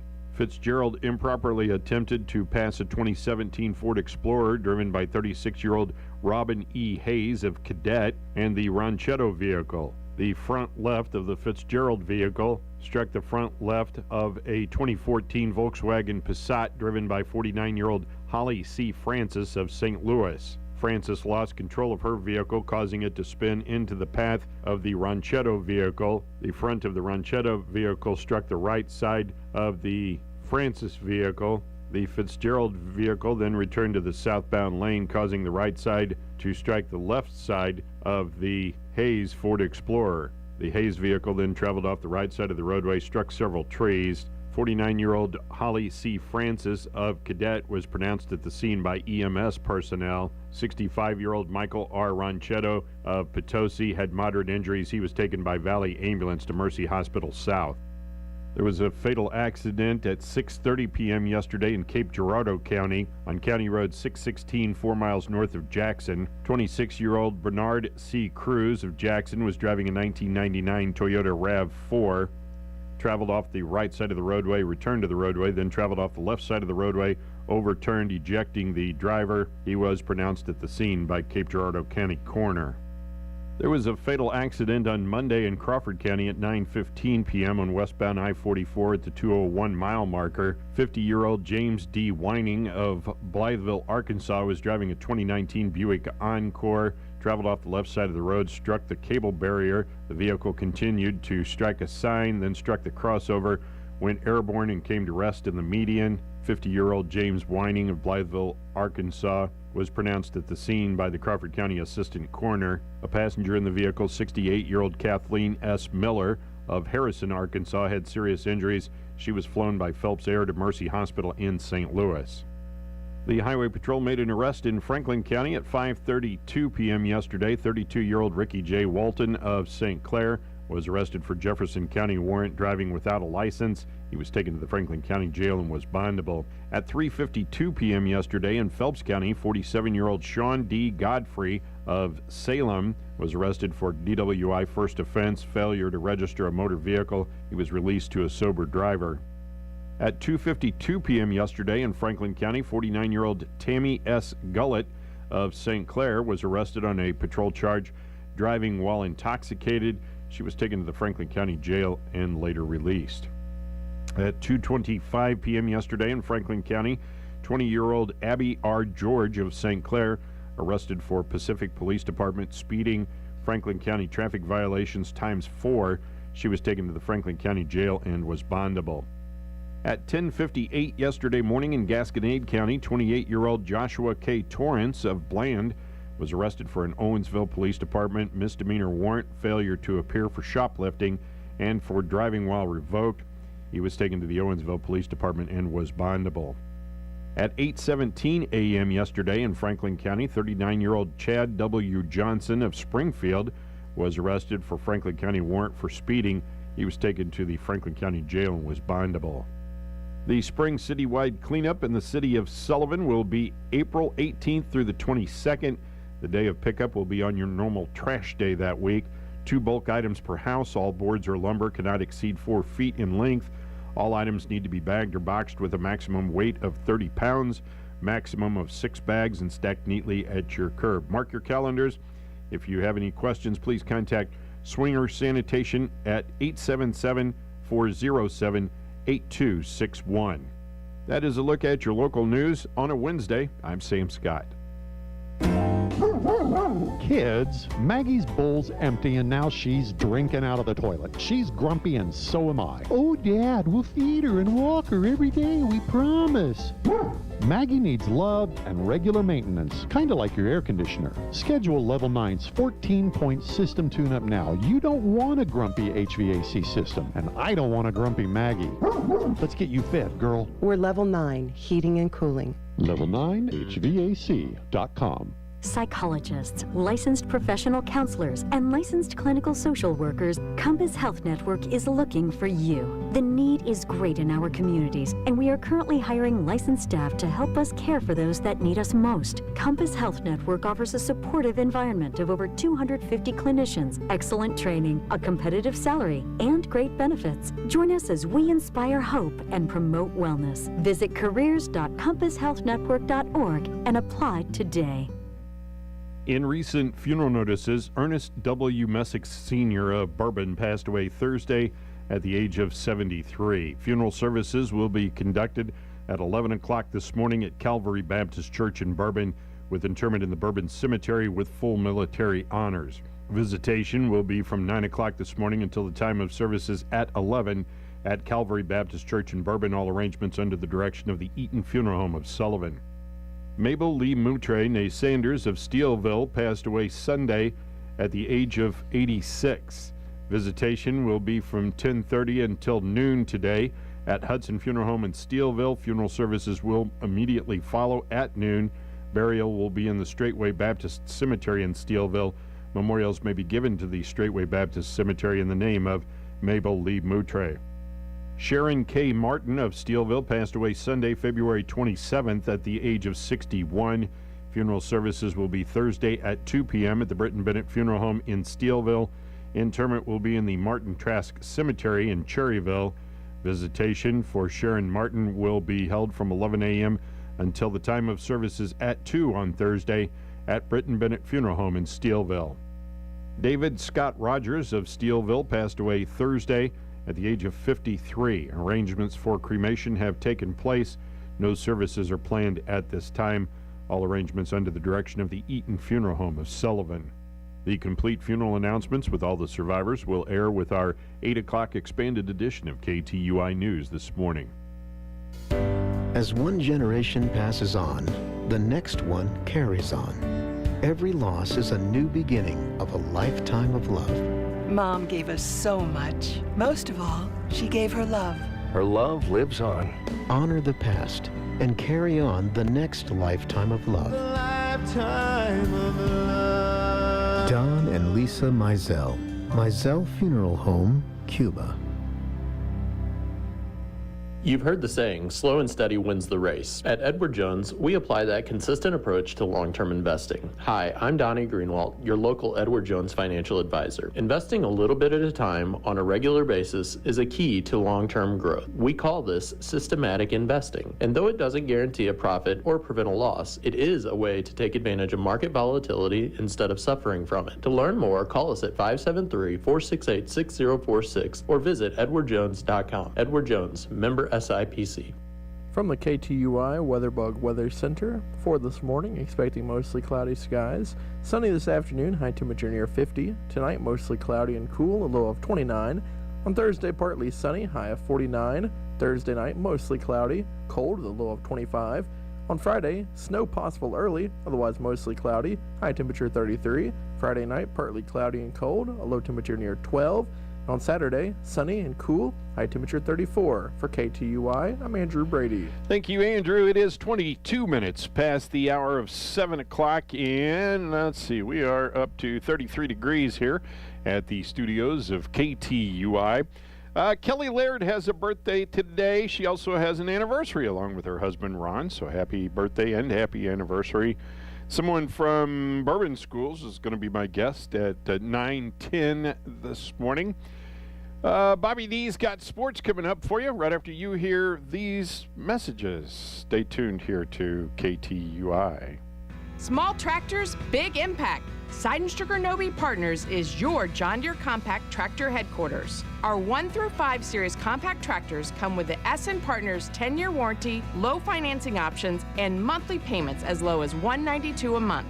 Shop our wide range of tractor packages and find yours today. Seidenstricker Nobe, your partner for the land. snpartners.com. Offer valid through 5/2/2022. Some restrictions apply. See dealer for details. When it comes to your finances, you need a team you can trust, someone who can help you through any situation, a local community bank you can depend on. At First State Community Bank, we are that partner. And because we're committed to Sullivan, you won't have to worry about changes to your accounts or locations. Come see me, Jordan Todd, in Sullivan today. My team and I are excited to partner with you. We'll make the process of switching banks quick and easy. First State Community Bank, member FDIC, online at fscb.com. The Ottawa Senators ended a 5-game losing streak by handing the Blues their 4th straight loss, 4-1 at the Enterprise Center in St. Louis last night. David Perron had the only goal for the Blues. Jordan Bennington made 24 saves in goal. The Blues have tied their longest stretch of the season without a win. They lost 4 straight November 11th through 16th and are now 32-17-7 on the season. The Blues will welcome the New York Rangers to the Enterprise Center on Thursday night. New York beat the Blues 5-3 in New York last week. University of Missouri men's basketball team is in Tampa, Florida for the 2022 SEC men's basketball tournament at Amalie Arena. Tigers open the tournament as the number 12 seed and will face off in the first round today against number 13 Ole Miss at 5 o'clock. The Tigers have won both matchups with Ole Miss this season. The game will be on the Tiger Radio Network. Mike Kelly and Chris Gervino will have the call with pregame at 4:30 on KTUI 102.1 FM. Missouri men's basketball forward Kobe Brown was named to the All-SEC second team on Tuesday, as voted on by the conference coaches. Brown was the only MU player recognized in the postseason awards. He averaged 12.6 points and 7.8 rebounds a game throughout the regular season for the Tigers. Missouri's Trevon Brazell was not named to the conference's all-freshman team. Despite having 43 blocks, the 5th most in the conference, he was also left off the all-defensive team. But his stat line does not appear on the SEC website because he did not appear in the minimum 75% of Missouri's games. He had missed the first 8 games of the year with an injury. With the threat of inclement weather later in the week, University of Missouri baseball series with Gonzaga has been adjusted to just a single game this afternoon with a 3 p.m. first pitch at Taylor Stadium. Originally slated for a 4-game series over the weekend. Weekend plans for the Tigers will be announced later. ECC Falcon baseball game at St. Louis Community College yesterday was postponed. Falcons are scheduled to host Lansing on Thursday, weather permitting. The Central Missouri Mules baseball team on the road today, playing Drury at 3 o'clock at U.S. Ballpark in Ozark. Columbia College baseball team recorded their 5th straight win yesterday afternoon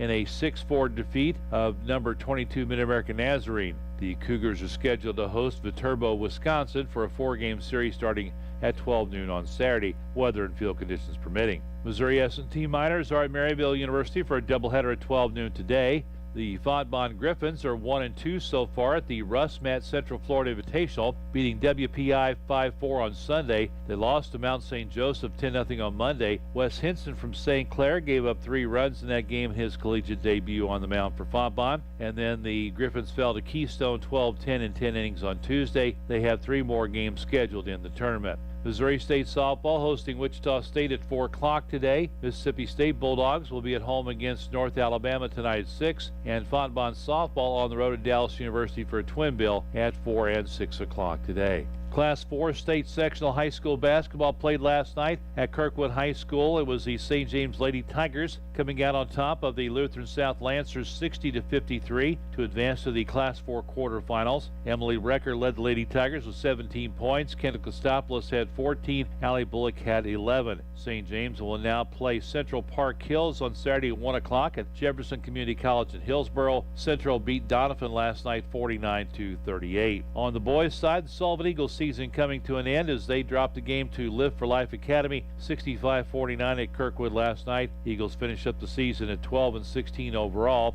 Logan Waters led Sullivan with 12 points. Luke Todd had 8, Kyle Lewis 7, and Blaine Sappington 6 as those seniors finish up their career. Live for Life will now play New Madrid County Central on Saturday at 2:45 as they beat Central Park Hills boys 64-53. Middle school volleyball from last night. It was Owensville taking the 7th grade matchup with St. Clair 2-0. St. Clair came back to win the 8th grade game 2-1. Pacific with a sweep of Herman, winning the 7th grade matchup 2-0 and the 8th grade game 2-1. No score on the Cuba Viburnum game from last night. Bland 7th graders beating Lynn 2-0. Bland also wins the 8th grade game 2-0. I do have some of the honorees for the Gasconade Valley Conference All-Conference team. Don't have the complete list as yet, hoping to get that later today. Boys first team, Landon Mabe of Steelville was named MVP. Johnny Bryce, Carson Mullen, and Connor Diaz all from Steelville making the first team.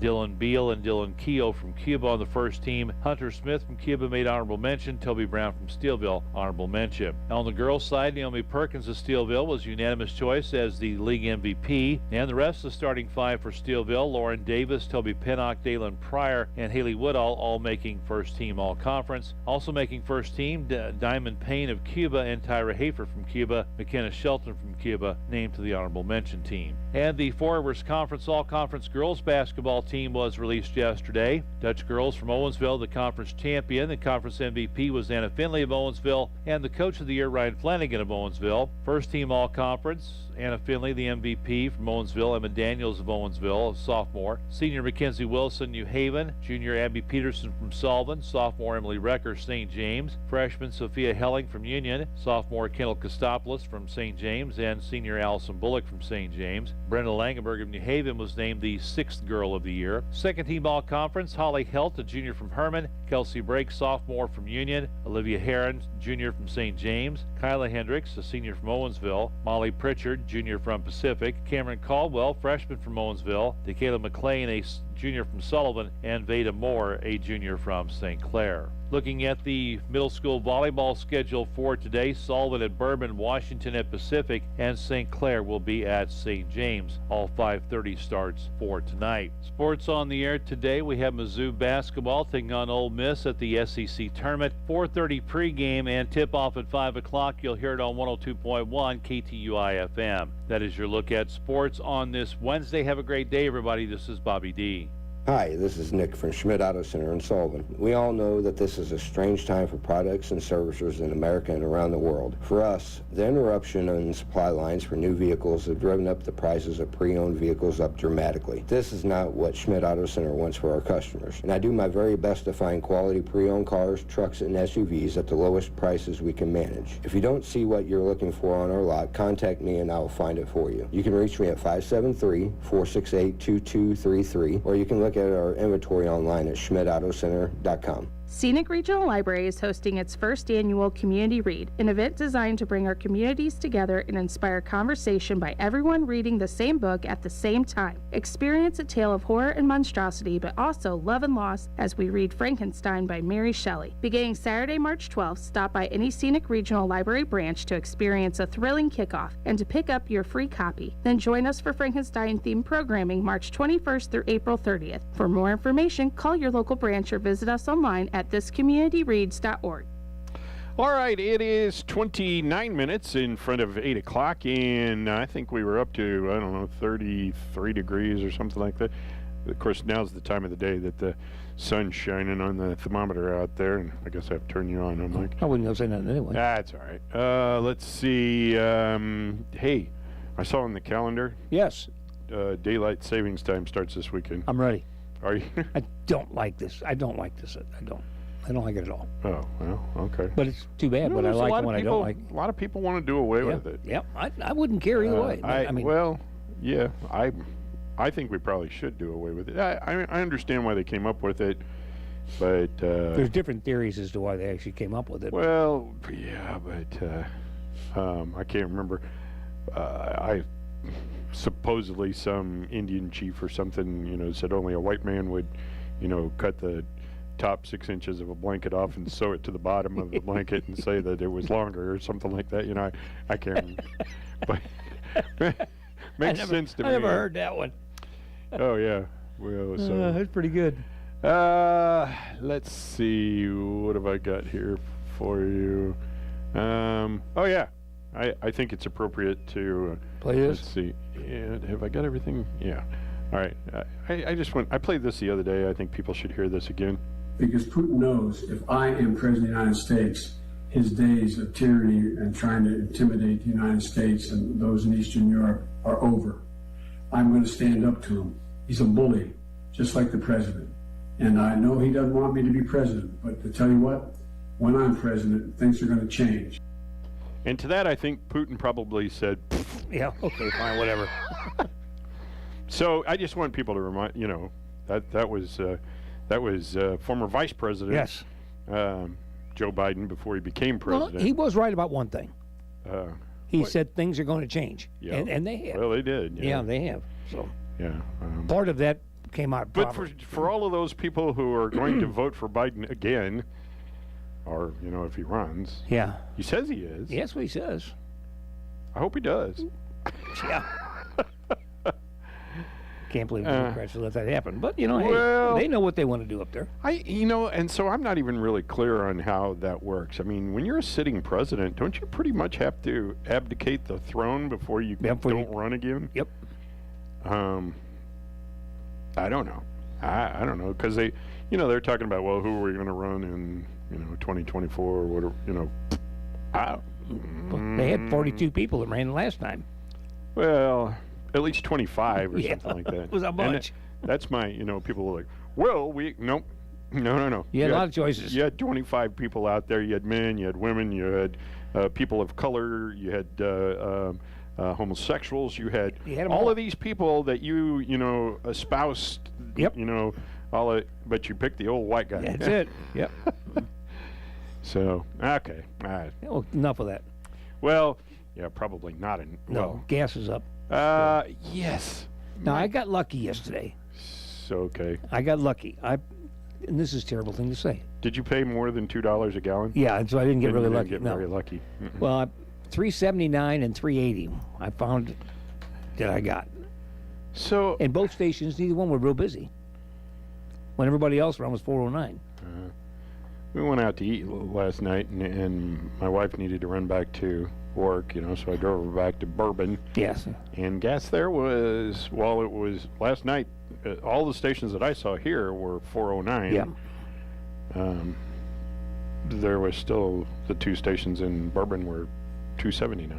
Yeah, I'll tell you what it was. I got mine at B&B yesterday for $3.79. Mm-hmm. And I don't know what they are this morning. I don't know. That was at 2 o'clock yesterday afternoon, I guess it was, somewhere in that ballpark. It was $3.79. Everybody else was around was $4.09. So, well, I don't understand it because, I think the two stations in Bourbon get their gas from the same place as the ones here in Sullivan do, and I mean, I'm not blaming the gas station. Oh no, absolutely not. I just don't know how like the other day when. It was, what was it here? We thought it was outrageous. It was three. Oh, it was three. Yeah, it was 359. 50. Yeah, I think it was 359. Yeah. Yeah, and it was 309 in Raleigh. Yeah. Riddle me this. Yeah, I found 329, and I was happy to get it. Yeah. Well, I don't know. So the president has announced a ban on Russian oil. Well, we all knew that was coming. But time, huh? We ban all imported oil and just use what we have on the ground here. Wouldn't that be something kind of unique? So the thing is, yeah. Well, I don't know what AOC's socialist posse. They're all blaming the United States for this war. Yes, I know. I heard that. Well, I don't know. It's just I don't know how people They all have some reasoning behind this. Something they read on Occupy Democrats, which is about the most liberal there is. Illogical stuff that I've ever seen put out there.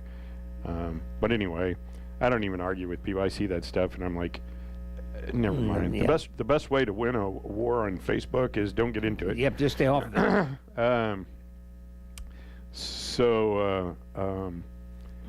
Anyway, the thing is the United States could be energy independent. Absolutely could. Even Elon Musk now admits. I mean, he wants people to buy electric cars. Sure. That's right. I don't blame him. No. If I was making electric cars, I would want people to buy electric cars. You bet. I don't blame Elon Musk. But he has even admitted that we don't have the infrastructure and that we should start pumping oil here. Yep. That we should open up the pipelines and stuff like that. They're talking about... If I'm guessing here, but I'm going to say that if 50% of the people in Sullivan bought an electric car, our infrastructure wouldn't handle it. Oh, no. Now, a lot of people, there are hybrids, and I mean, there's a lot of the hybrids that have proven themselves to be. The problem that I have is I read a lot of the, stories about disposing of the batteries. Right. Batteries are expensive. Yes. And even in those hybrids, when you have to have the battery packs replaced, it's Thousands. expensive. Well, but not only that, disposing of batteries is a problem in America. And so they estimate that if you bought an ICE car, you know what an ICE car is? Right. Internal combustion engine, ICE. If you buy one of those, compared to a hybrid or an all-electric, that at the end of life for those vehicles, the impact on the environment is about the same, because it's worse to dispose of batteries than it is to dispose of internal combustion Really? vehicles. I did not know that. Yeah.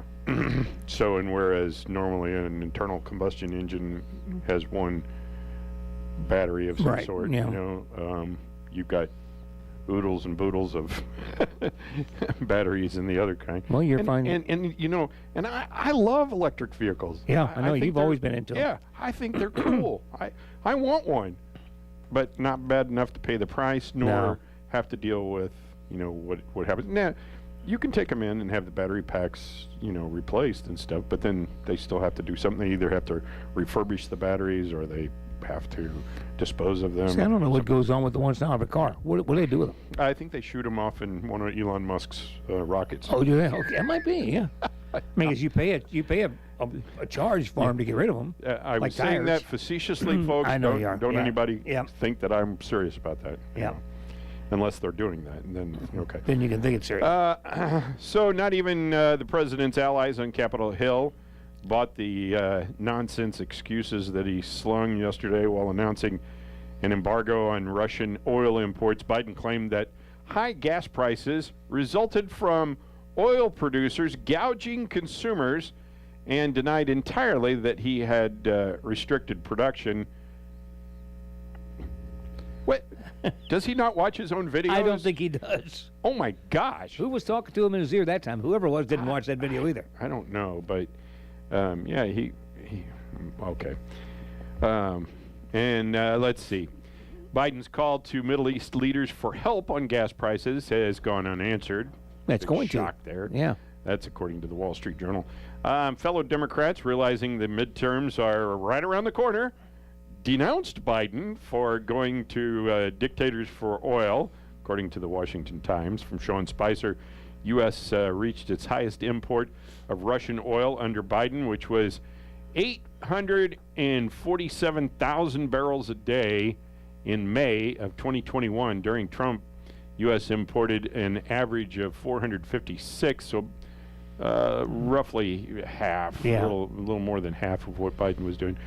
First year of Biden in office, 2021, it rose to 627,000 barrels a day, an increase of more than 40%, according to Twitter. Meanwhile, the Pentagon rejected Poland's offer to provide fighter jets for Ukraine. I heard that this morning. According to, so Putin has been pretty adamant that, if you help Ukraine, you're next. Yeah, we're coming into you. And Poland is just on the other side of Ukraine. Right.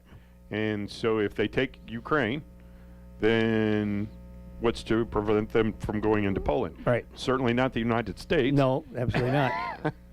So I'm not sure that I blame Poland, although I would hope that somebody would stand up, Well, somewhere. what I heard this morning was Poland said that they would send their fighter jets, all their MiGs, to the United States for us to send to Poland, or to Ukraine, but they would not send them to Ukraine. Right.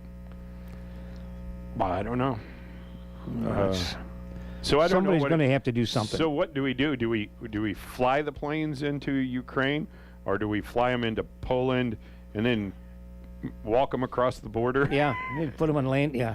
I don't know.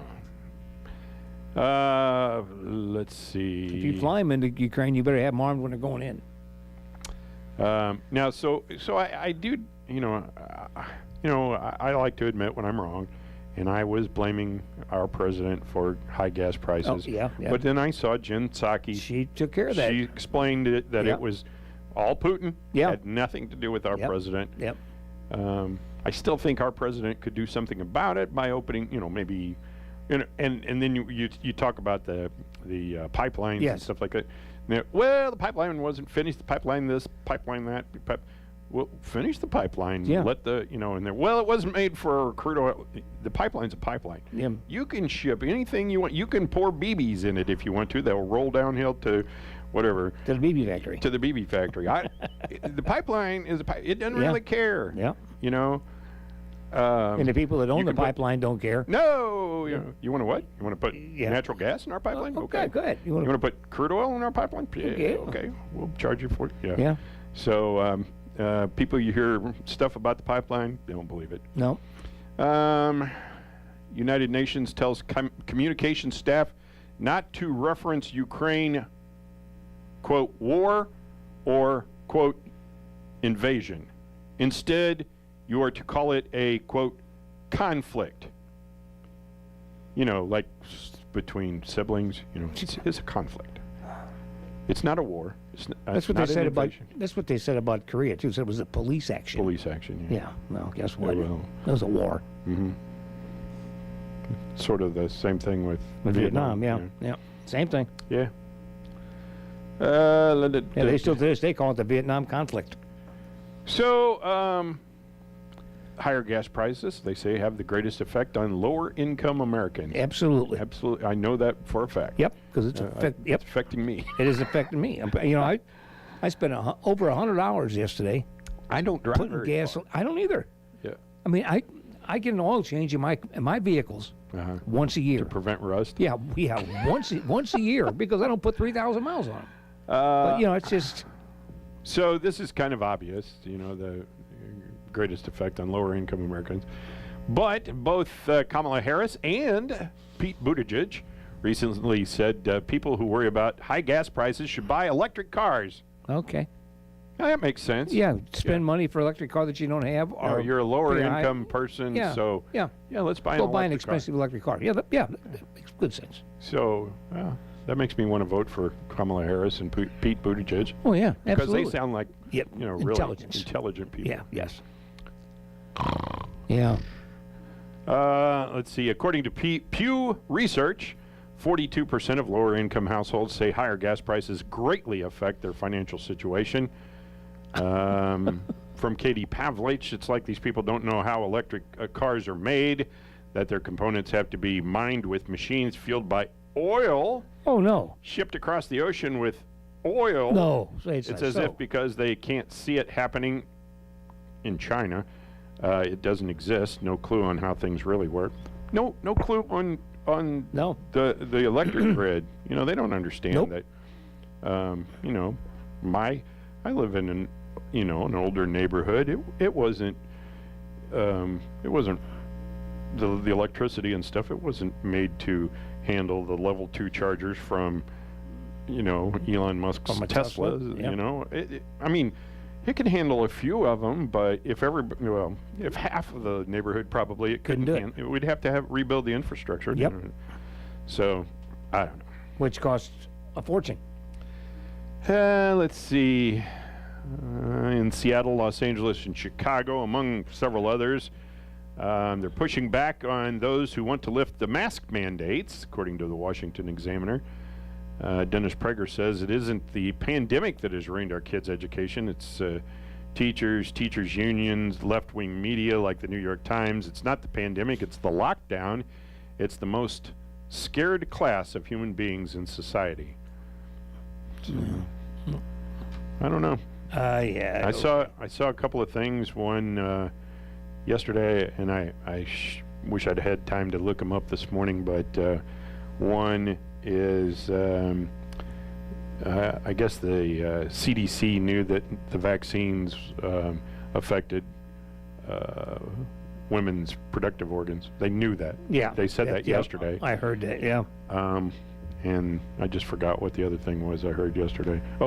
That some people are saying you should not vaccinate healthy children. Yes, we had that on the air here. Yes. I have learned two things from it. I have been fully vaccinated. Yes. Now, I will admit I did not get the booster. Yeah. But my hair's falling out, and I'm getting fatter. So it's got to be the shot. Does any of that happen before you got the shot? Well, yeah, but it's just Okay. it didn't stop. So I mean, that has to be the shot. You're not going to buy that, are you? It's nice. Let's don't go there. That was a nice try. Let's see. Franklin Graham. Yes. Asks all Christians worldwide to pray for Ukraine. That's a great idea. He explained, I'm grateful for the churches and pastors across Ukraine and how they're ministering to their communities during these dark days. The Baptist Union of Ukraine put out this urgent request for prayer over the next 2 days. They're asking every Christian worldwide to pray. I'd say no matter what religion you are. That's a fact. Pray for them. Yep. Thinking that's always, it goes without saying, that's got to be done. Backlash against Russians is reaching beyond their borders. The Montreal Symphony dropped a Russian piano prodigy from their concerts. The Metropolitan Opera booted Russian singer Anna Netrebko. That gal. Yeah. One of the most troubling Russian restaurants in New York are getting harassed. From Barry Weiss, this behavior is anti-American and wrong. Okay, so if the Russian piano prodigy is still Russian, and the Metropolitan Opera booted a Russian singer that's still I don't know if it's right or wrong, but the thing is if they are Russian citizens, they need to know that the rest of us don't appreciate what's going on, right? Yeah. These people in New York that own restaurants and stuff, I suspect they are probably American citizens. Probably. Because they're Russian heritage doesn't mean that that's right. They obviously came here to get away from that. If they're in this country, yeah, and I can't talk about the one in Canada because I don't know, but there's enough news coverage, yes, in this country right now that if they're over here, yeah, that they know what's going on. But can they call home? Can they call home and let them know? I'm sure they can. Well, can they though? I don't know. Everything being shut down, maybe shutting not. down everything, Dave wants to know if he says I didn't get the shot. What's my excuse? I guess he's talking about the. Well, he didn't have any hair, does he? No, he doesn't have any hair, and he's a little heavier than me. Yeah, okay. But he's also about 2 foot taller than me too. Yeah. Guess that makes a big difference. Just breathing the air that other people that have had COVID. That's probably exactly. Or had what it was, the vaccination. Yeah. I'm probably oozing that vaccination out of me right now. Yeah. And I'm not making light of it. So the thing. Yeah. So the thing that worries me though is what are they going to find out? What else are they going to find out later? I mean, because they've already yesterday. I was talking about they've found out that whatever the sac around your heart. Yeah, being affected by it. Yeah. I don't know, but that's and then it has a lot to say with the people that didn't want to get it because they didn't know what was going on with it. I just take my chances. I know that was their choice. It was. I still to this day nobody can ever convince me that the government had the right to force anyone to get that vaccine. That should have been left up to the individual. I wouldn't disagree with you, but it's not going to matter. No. You got anything exciting over there? This is kind of funny. Actually. Okay. All right. What goes on in the bathroom? Now, that can take you down a whole bunch. I know that can take you down a whole bunch of different rules, different roads. But, yeah. Quilted northern bath tissue Wait a conducted minute, I think I want to survey. talk about the Russians and the Yeah, I figured you would. Ukrainians. Well, this pretty much falls in the same line right now. Quilted northern bath tissue conducted a survey asking people to reveal their bathroom habits and quirks. Now, I've already read through this once, so it can be told. All right. 6 and 10. 6 and I don't know whether you do this so or not. a full 60%. 60%. Leave the door open while using the bathroom when they're home alone. I have. I but have too, but on a rare general occasion. basis. I normally close it, just the way it works. 72% of smartphone users. Let me try that one more time. 72% of smartphone users use it in the bathroom. Okay, so you have to use you can use your watch. I can use my watch, but so I don't go in the bathroom and initiate a call. No. But I have known some to have. Yeah. You go to a store or something like that, and you would think, English-speaking people, it bothers me that they're talking about their business or whatever, and I can understand, but then it bothers me more when there's somebody in there speaking a foreign language. Yeah. And I have no idea what they're talking about. Can't eavesdrop, I can't understand it. So here's the thing is most people, I would probably, if they called me, I probably would not answer. No, I don't. But my wife, sometimes she calls and, telling me that, I don't know, she's going to go to her mom's house or something like that. So I just, I figure, Okay. And she goes, what are you doing? I don't know why she needs to know what I'm doing. What are you doing? I'm in the bathroom. Hang up and call me back when, hey, you called me. I had a guy, I was talking to him on the phone. Yeah. This has been years ago, but I was talking to him on the phone. Heard the toilet flush. It starts echoing. I can hear this echo when I walk in. I said, where are you? And then I heard it. I said, are you in the bathroom? Yeah. Hang up and call me back when you get back in your car. Yeah. I don't want to hear this. I don't want to talk to anybody in the bathroom. No, ever. Even in a public bathroom. Yeah.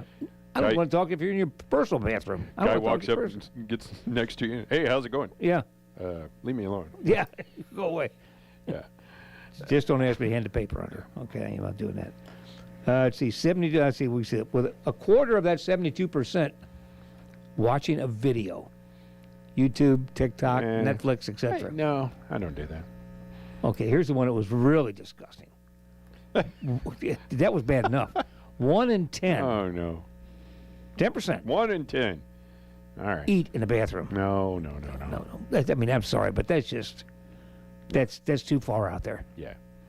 That's just, so that was about disgusting, but that was, I thought it was interesting. I'm not doing either one of them, so it doesn't matter to me. Okay. Anything else? Not off of this page right now. I got to do a wacky but true, but I got to read it first. All right. Well, how about that one? Well, yeah, we can do that one. Okay. I just drove right by there this morning. Did you? Talking about the surprise shop downtown. Stopped in to see Judy and the gang down there at the surprise shop. Judy. Not a very good impersonation, but that's the best I got. About like, what's his name? Goober? Yeah. Andy Griffith. Shazam. Well, that was not Goober. That was Gomer. Yeah. No, Goober, he's the one that go Judy. Yeah. I tell you. It didn't sound anything like. No. You got something for everybody down there. It's a one-stop shop for personal collectors. Nostalgic items, video games, blues and cardinal items. And the Blues are playing so well right now, you're going to run down there and grab some of that. Football items for KC fans. I'm sure she's got some stuff down there for KC fans. I know there's other people out there, but I don't know who they are.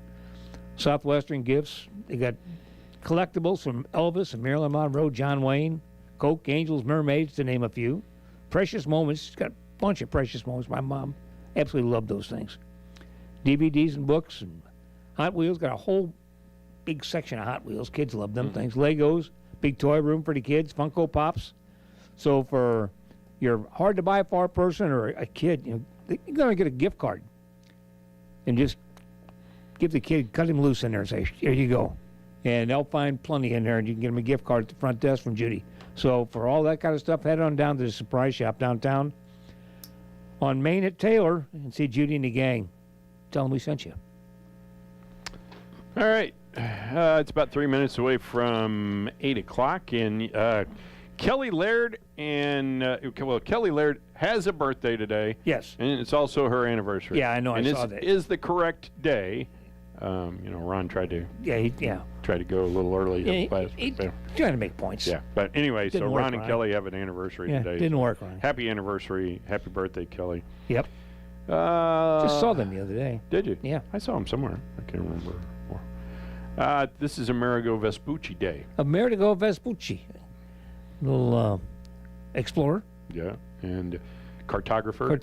I forgot about that. Yeah, he was. He's a map maker. Yep. Oh, wait a minute. That's the same thing. Yeah. I understand map maker. Cartographer, I don't really. Yeah. He was a navigator. Yes. Apparently. He knew how to use a sextant. Yeah. And a map. And a map, too, yeah. That's why he made him. So he wouldn't have to use a sextant. So this is, I believe this is Amerigo Vespucci's birthday. Probably is. I haven't got that for you. That'll be in the next half hour. Yeah, and of course America was named for, America is the feminine for Amerigo. Yep. So anyway, somebody wants to know what we're drinking. Coffee? I got water. I don't know if it's been spiked or anything, but this is Bang Clang Day. Bang Clang. Yeah, sounds like me when I'm trying to put the dishes away. Yes. Well, so Bang Clang Day is to remember the the battle between the Monitor and the Merrimack. Yeah, two ironclads. Ironclads, yeah. And of course, the Merrimack actually had been renamed the Virginia, I think.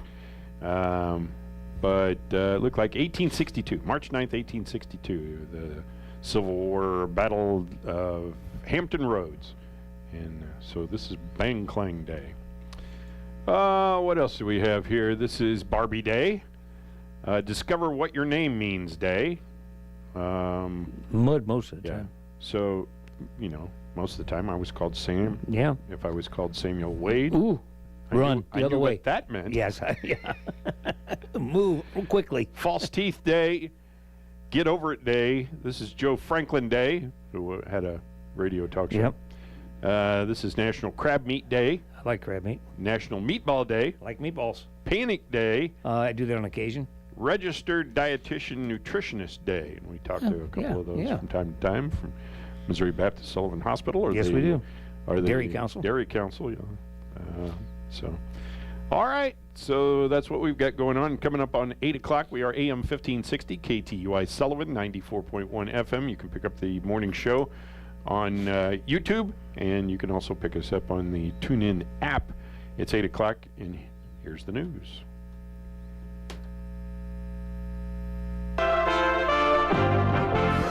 USA Radio News with Lance Pry.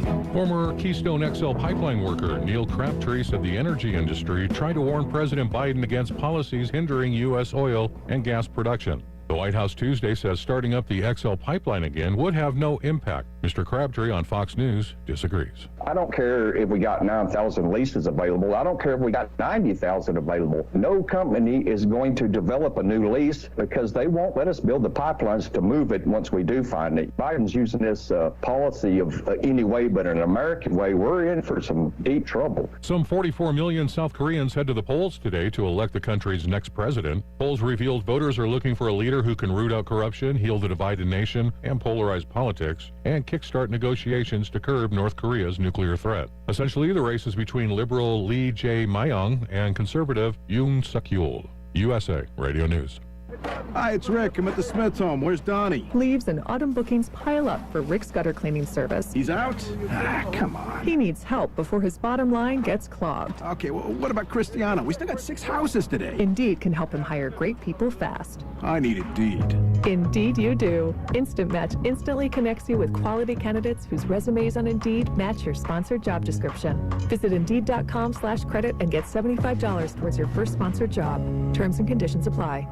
I'm Rich Rosario. We could all use a getaway this spring break, and Kalahari Resorts, home to America's largest indoor water parks, provides an escape the whole family will love. From the giant wave pool to the thrilling slides, Kalahari's indoor water parks will provide an always 84 degrees and sunny spring break getaway. With locations in Wisconsin, Ohio, Pennsylvania, and Texas, your family's ideal getaway is just a short road trip away. Make your reservation today at KalahariResorts.com. A former leader of the Proud Boys is in custody for his role on January 6th.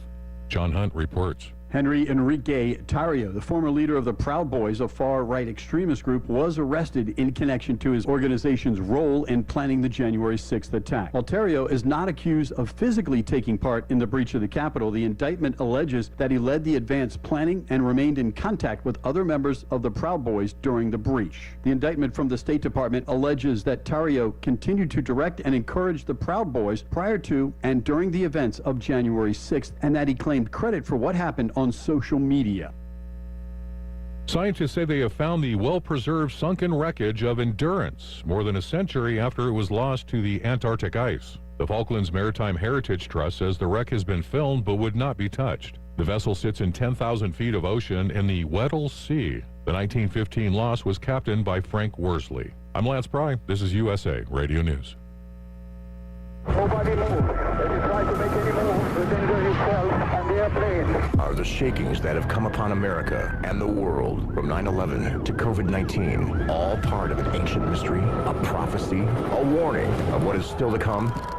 From New York Times bestselling author Jonathan Cahn comes an explosive and mind-blowing motion picture, The Harbingers of Things to Come, the one movie you can't afford not to see. In theaters May 12th. Tickets available online at fathomevents.com. As Russia continues their unjust invasion of Ukraine, an estimated 60 to 100,000 foreign fighters have joined the fight. Dual U.S.-Ukraine citizen Miro Popovich tells his story to CNN. Well, now I'm in Kiev, and I'm helping our military and police as much as I can, using my military experience that I gained in U.S. Army and Afghanistan. Well, you know what? The most important skill that you can learn in the military and during any war is the stress and how you handle stress. And I know that I've been into some situations where stressful situations when I was serving in U.S. Army, and now I'm bringing this as the most important experience, because there's a lot of young guys here. They never seen blood,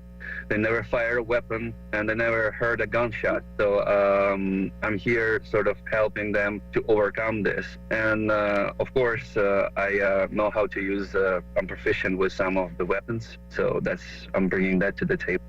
It's been rumored that sharks in the ocean don't sleep at all. The fact that some sharks must stay on the move to facilitate their breathing has led to this idea. A new study, however, finally confirms these animals do slumber. Ecophysiologist Michael Kelly from the University of Western Australia says after monitoring sharks across a 24-hour period, it revealed their oxygen levels consistently decrease during these periods of restfulness and are indeed sleeping.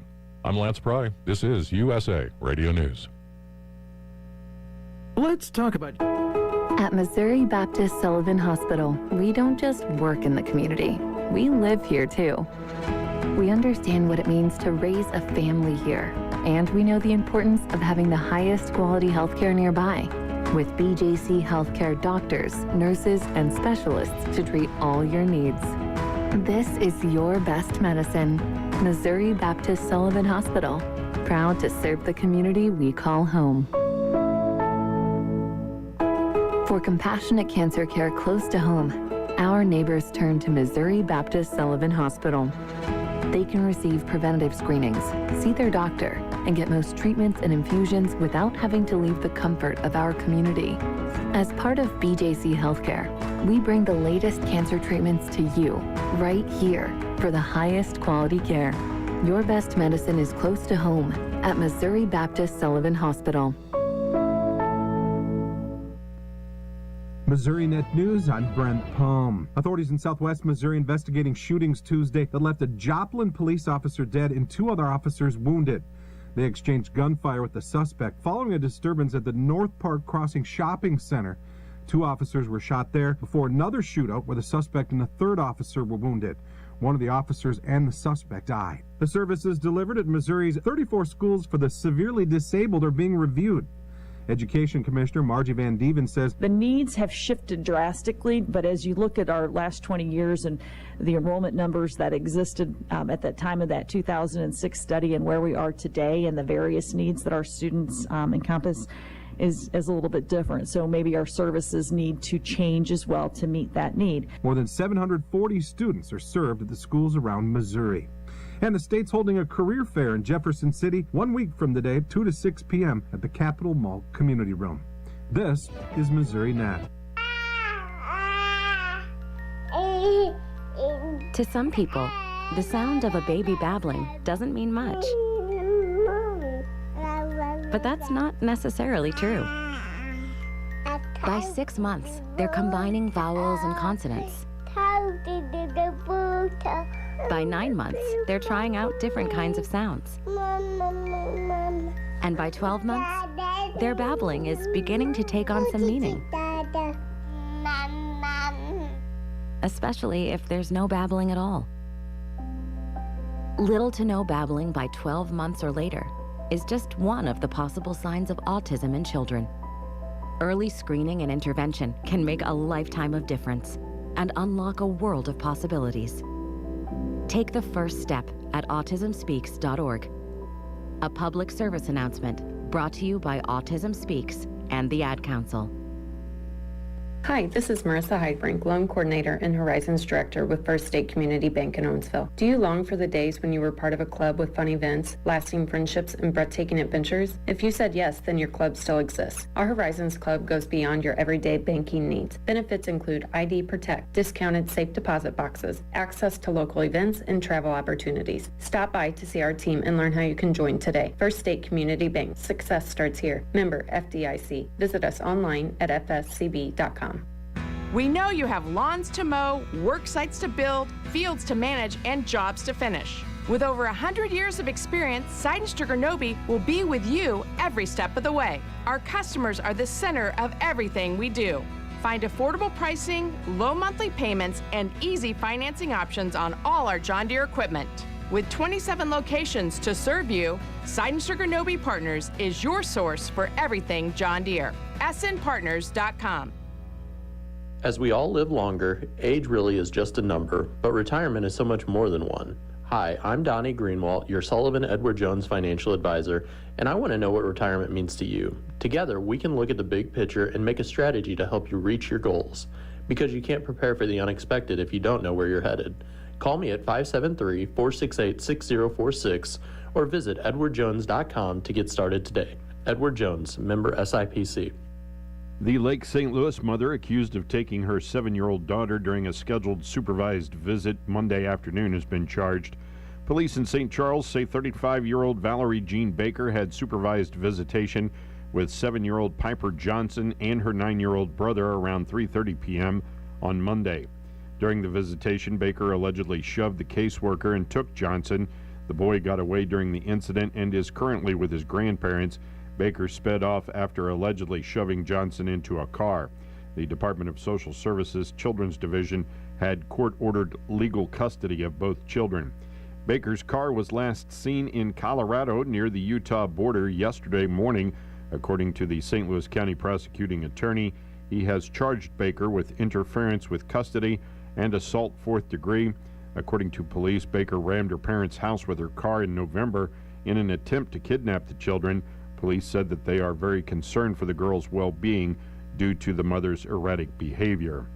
St. Louis detectives found a 72-year-old man shot inside a car in the 3900 block of North 25th Street in the Hyde Park neighborhood yesterday before noon. The man died after being shot several times, police said. Relatives later identified the man as Michael Kelly, a North City landlord. No additional information has been released. Washington County Sheriff Zach Jacobson issued a press release that said on March 5th of this year, the Washington County Sheriff's Office was contacted concerning the discovery of human remains. The remains were located by a citizen on private property in northern Washington County. The identity of the decedent, cause, manner, and time of death are currently unknown.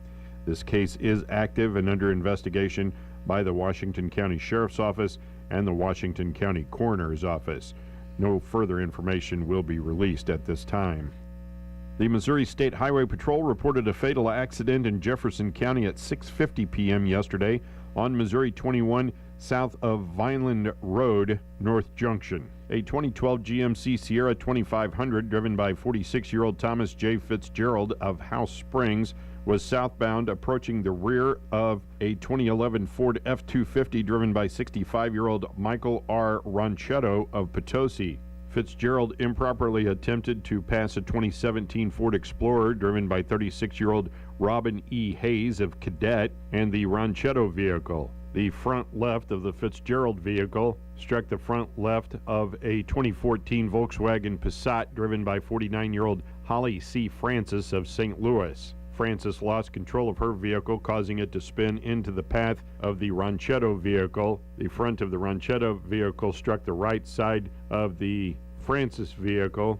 The Fitzgerald vehicle then returned to the southbound lane, causing the right side to strike the left side of the Hayes Ford Explorer. The Hayes vehicle then traveled off the right side of the roadway, struck several trees.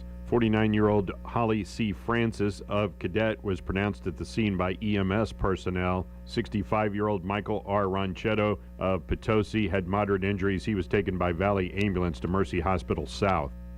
There was a fatal accident at 6:30 p.m. yesterday in Cape Girardeau County on County Road 616, 4 miles north of Jackson. 26-year-old Bernard C. Cruz of Jackson was driving a 1999 Toyota RAV4.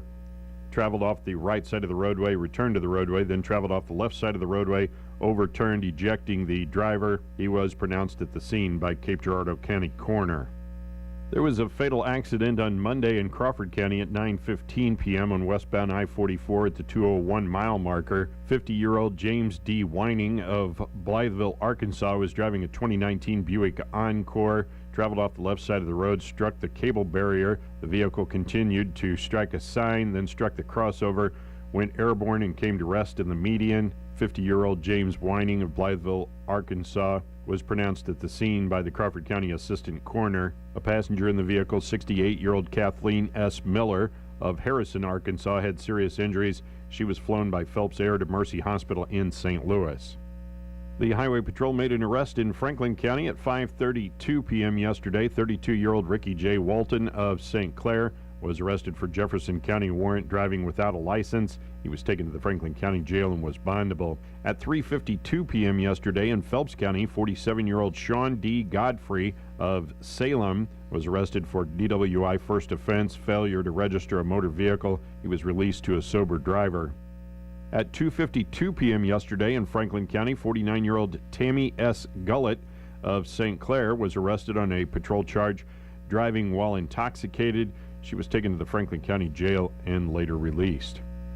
At 2:25 p.m. yesterday in Franklin County, 20-year-old Abby R. George of St. Clair arrested for Pacific Police Department speeding, Franklin County traffic violations ×4. She was taken to the Franklin County Jail and was bondable. At 10:58 yesterday morning in Gasconade County, 28-year-old Joshua K. Torrance of Bland was arrested for an Owensville Police Department misdemeanor warrant, failure to appear for shoplifting, and for driving while revoked. He was taken to the Owensville Police Department and was bondable.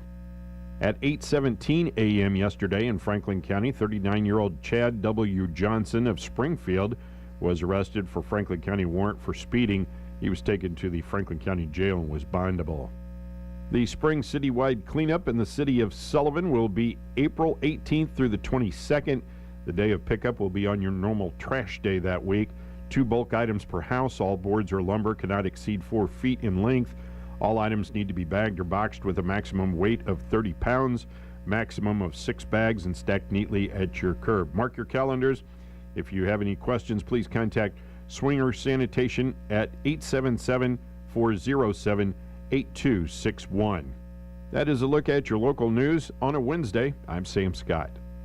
At American Family Insurance, we know it takes many moving parts to make your house a home, and we're here to protect them all. With our innovative and comprehensive coverage options, we can build you a straightforward policy that truly protects what matters most, so you can stay focused and dreaming towards what's next. Ready to get the coverage you deserve? See Marilyn Lackner at 650 Fisher Drive or call 860-2052. Yes, I'm I'm a dreamer. American Family Mutual Insurance Company, SI, and its operating company, 6000 American Parkway, Madison, Wisconsin. This is Robert from Brucey and Scott Tax Preparation. First off, I want to let everyone know that I've moved. The office is now located in the bank building at 900 Elmont Road, just north of the Elmont overpass. Second, this tax season may have some challenges for you. Tax changes, employment changes, earned income tax credits. Whatever your situation, my goal is to always get you the biggest return possible or to minimize the amount you have to pay. Call and make your appointment today at 468-8110. That's 468-8110 for Brucey and Scott Tax Preparation. A lifetime of love, you lived a lifetime of love. When you pre-plan funeral arrangements, it's an act of love. Dad thought of everything, so now our thoughts can be with him. Pre-planning is a thoughtful love. A burden is lifted, and your wishes are assured. The lifetime of love. Don and Lisa Mizell, Mizell Funeral Home, Cuba. Funeral notices are brought to you on Wednesdays by Merrimack Nursing Center, 940 Maddox Drive in Sullivan. Merrimack Nursing Center is a skilled nursing facility located just across the street from Missouri Baptist Sullivan Hospital. The private family room, dining room, and enclosed patio provide a comfortable residential atmosphere to visit and enjoy. Merrimack Nursing can provide assisted living, in-home care services, hospice, and care for those with Alzheimer's and related disorders. They offer physical, occupational, speech, and restorative therapy tailored to your physician's orders. The caring, qualified staff is very successful in rehabilitating residents to return home as quickly as possible if that is the goal. Merrimack Nursing Center, 940 Maddox Drive in Sullivan. In recent funeral notices, Ernest W. Messick Sr. of Bourbon passed away Thursday, March 3rd at the age of 73. Survived by his wife, Barbara, née Kerbel, 6 children, Ernest Messick Jr. and wife Martina of Bourbon, Matthew Messick and wife Jennifer of Bourbon, Angela Neff and husband Benjamin of Sullivan, Jessica Rice of Bourbon, and Melissa Missy and partner Josiah Bowser of Bourbon. 16 grandchildren, 1 great-grandchild, a brother, Fred DeClue, and wife Jan of Dittmer, 1 sister, Linda Courtway, and husband Paul of Sullivan, nieces, nephews, other relatives, and many friends. Funeral services for Ernest Messick Sr. will be conducted at 11 o'clock this morning at Calvary Baptist Church in Bourbon, with interment in the Bourbon Cemetery with full military honors. Visitation will be from 9 o'clock this morning until the time of services at 11 at Calvary Baptist Church in Bourbon, all arrangements under the direction of the Eaton Funeral Home of Sullivan. Mabel Lee Moutre, née Sanders of Steelville, passed away Sunday, March 6th at Steelville Senior Living at the age of 86.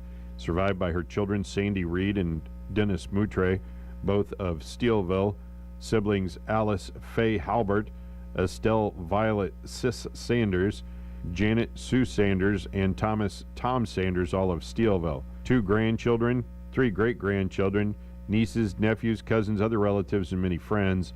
Visitation will be from 10:30 until noon today at Hudson Funeral Home in Steelville. Funeral services will immediately follow at noon. Burial will be in the Straightway Baptist Cemetery in Steelville. Memorials may be given to the Straightway Baptist Cemetery in the name of Mabel Lee Moutre. Sharon K. Martin of Steelville passed away Sunday, February 27th at the age of 61. Survived by her husband, Charles Jr., 2 sons, Donald Carter and companion Angel, and Danny Carter, all of Bolivar, 3 daughters, Stephanie and husband Travis Nance of Kansas City, Kansas, Tiffany Clark and companion Charlie of Springfield, and Jamie Beatty of Steelville. 2 stepsons, Charles A. and wife April Martin of Salem, and Billy Joe and wife Donna Martin of Springfield. 2 sisters, Frances Pulowski of Nixa, and Donna and husband John Willis. 14 grandchildren, 3 great-grandchildren, other relatives, many friends. Funeral services for Sharon Martin will be held at 2 p.m. on Thursday at the Britton Bennett Funeral Home in Steelville. Interment will be in the Martin Trask Cemetery in Cherryville. Visitation will be from 11 a.m. until the time of services at 2 p.m. on Thursday at the Britton Bennett Funeral Home in Steelville. David Scott Rogers of Steelville passed away Thursday, February 24th at the age of 53, survived by his wife Elena, his son Josh Coybin of St. Charles, a daughter Emma Rogers of Steelville, his mother Donna Crispel and husband Richard of Kirksville, a brother Kevin Duty and wife Merlene of Kirksville, other relatives, many friends. Arrangements for cremation have taken place. No services for David Scott Rogers are planned at this time. All arrangements under the direction of the Eaton Funeral Home of Sullivan. Funeral notices are brought to you on Wednesdays by Merrimack Nursing Center, 940 Maddox Drive in Sullivan. Compass Health Network is offering the COVID-19 vaccine daily at many of our locations. Please visit compasshealthnetwork.org for a location near you or call 844-853-8937 for an appointment.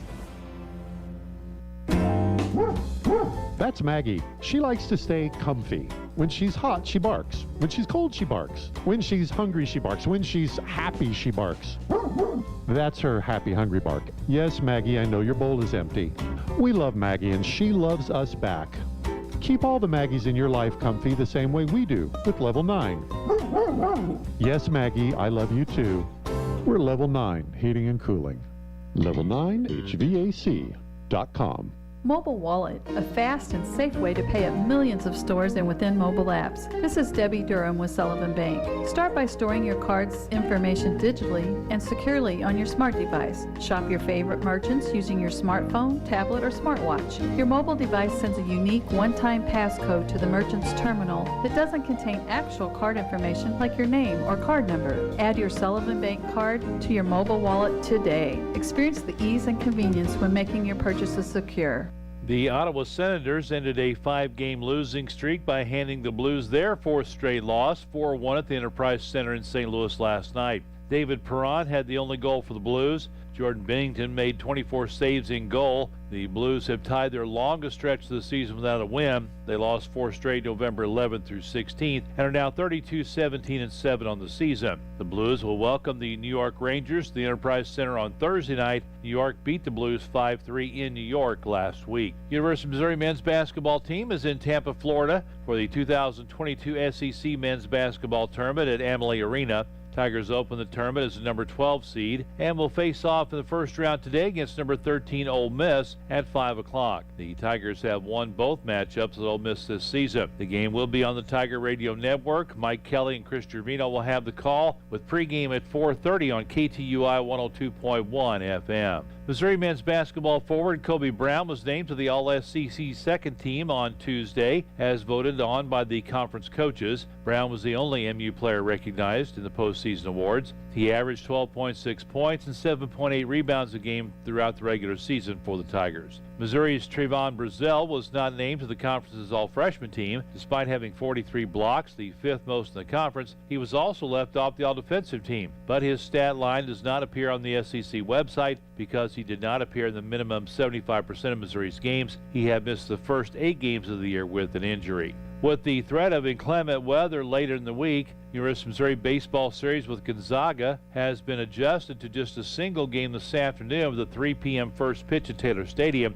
Originally slated for a 4-game series over the weekend. Weekend plans for the Tigers will be announced later. ECC Falcon baseball game at St. Louis Community College yesterday was postponed. Falcons are scheduled to host Lansing on Thursday, weather permitting. The Central Missouri Mules baseball team on the road today playing Drury at 3 o'clock at U.S. Ballpark in Ozark. Columbia College baseball team recorded their 5th straight win yesterday afternoon in a 6-4 defeat of number 22 Mid-American Nazarene. The Cougars are scheduled to host Viterbo, Wisconsin for a 4-game series starting at 12 noon on Saturday, weather and field conditions permitting. Missouri S&T Miners are at Maryville University for a doubleheader at 12 noon today. The Fontbonne Griffins are 1-2 so far at the Russ Matt Central Florida Invitational, beating WPI 5-4 on Sunday. They lost to Mount St. Joseph 10-0 on Monday. Wes Hinson from St. Clair gave up 3 runs in that game, his collegiate debut on the mound for Fontbonne. And then the Griffins fell to Keystone 12-10 in 10 innings on Tuesday. They have 3 more games scheduled in the tournament.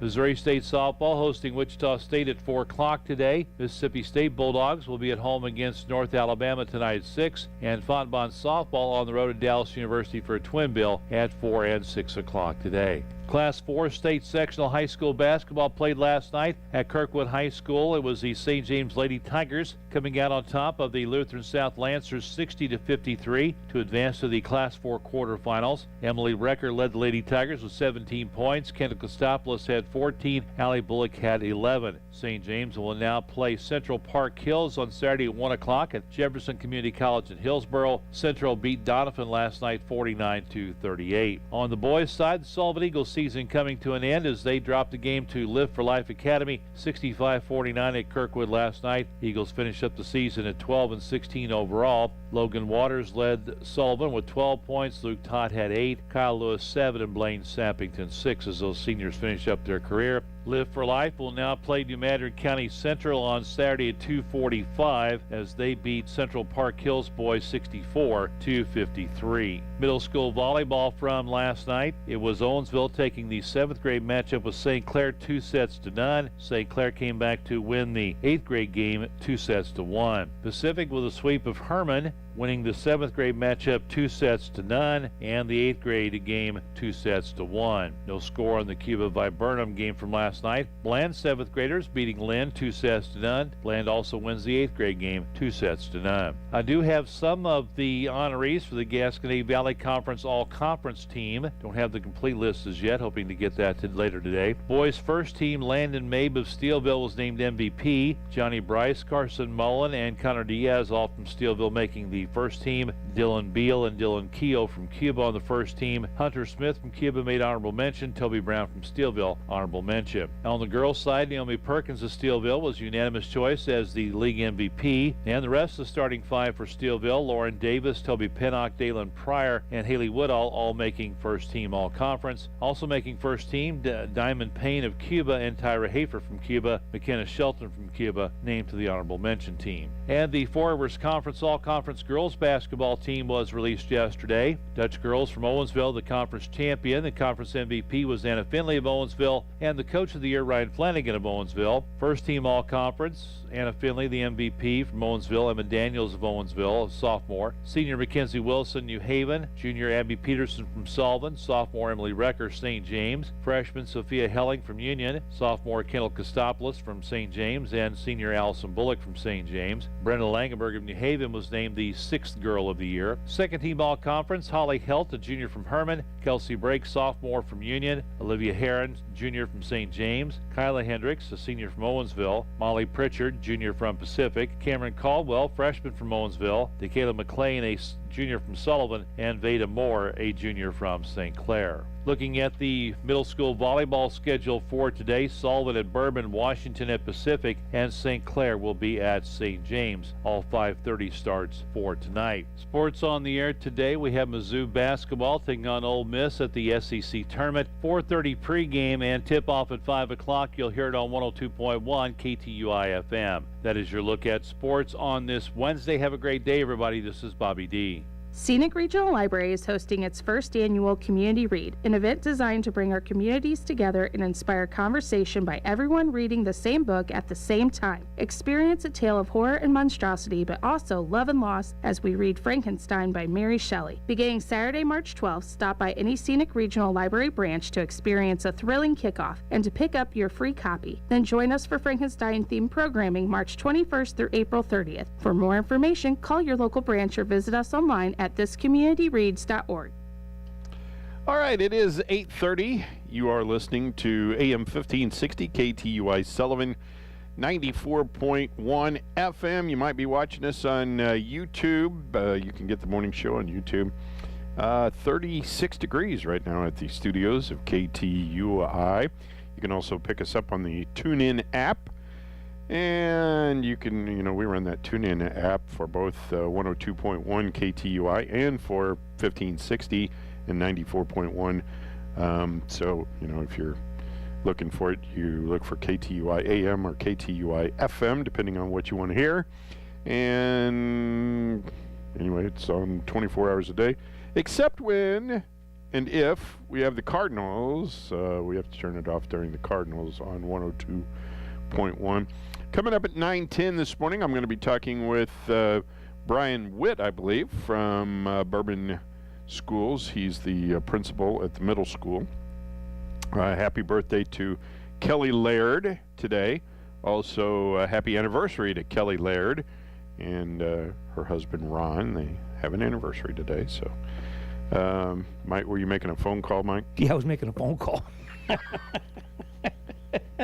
Okay. If you were listening the last half hour, yes. you know what that's all about. Right. So here we are. Somebody wanted to know what we were drinking last. Yeah. I switched from water to tea. I'm now. still doing coffee. Oh, okay. And, yeah. That's as strong as I get, so. Yeah, okay. Let's see. What do we know? Anything exciting? We really don't. It's every time I think I know something, I find out I didn't. Now, Kathy sent me something. It said $55,000 is the average cost of an electric car. Really? Yeah. That's a lot. 55,000. Of course, cars have just gone crazy. I don't know what. I wonder if Nick can get all kinds of stuff. I wonder if Nick could get I bet he could get a used electric car if he wanted one. I bet he could. So, Well, how do you work on them? So here's the thing: is I told Nick some time back that I kind of wanted an electric car. I'll tell you. I told him I wouldn't mind having an electric smart car, but I wanted a used one, and I gave him a price limit, and so far he hasn't been able to find. Well, the thing is they're very difficult to find here in Missouri because you can find them mostly in California, some along the East Coast. Didn't he move? Didn't he move? Was he going to move the factory? Did he move the factory? Or no, the smart car is made by. Oh, that's right. I think it's made by Mercedes or something like that. I forgot about that. Yeah. But anyway, Mr. Farrell had one of them. He's got a couple, I think. Does he have a couple of them? Yeah, and I'll tell you what. At least, I know he's got one. You talk about somebody that can prove to you there's a lot of room in those things. Oh yeah, he's a tall guy. Yeah, he's 6'7", 6'6", 6'7". He's up there. Yeah. Of course, to me, but I probably weigh more than he does. Well, yeah. So, I'm not so much worried about the vertical. It's the distance between the steering wheel. Yeah. I'd hate to be like, well, see, the thing is there's no back seat in a smart car. Right. And like in the Honda Civic, I think Bubba Smith could take the front seat out and move to the back seat. And he sat in the back seat and drove. But yeah. So. Well, you got all kinds of good paperwork. You got all kinds of paperwork. Yeah. I wanted to tell you about Sari. Oh yeah.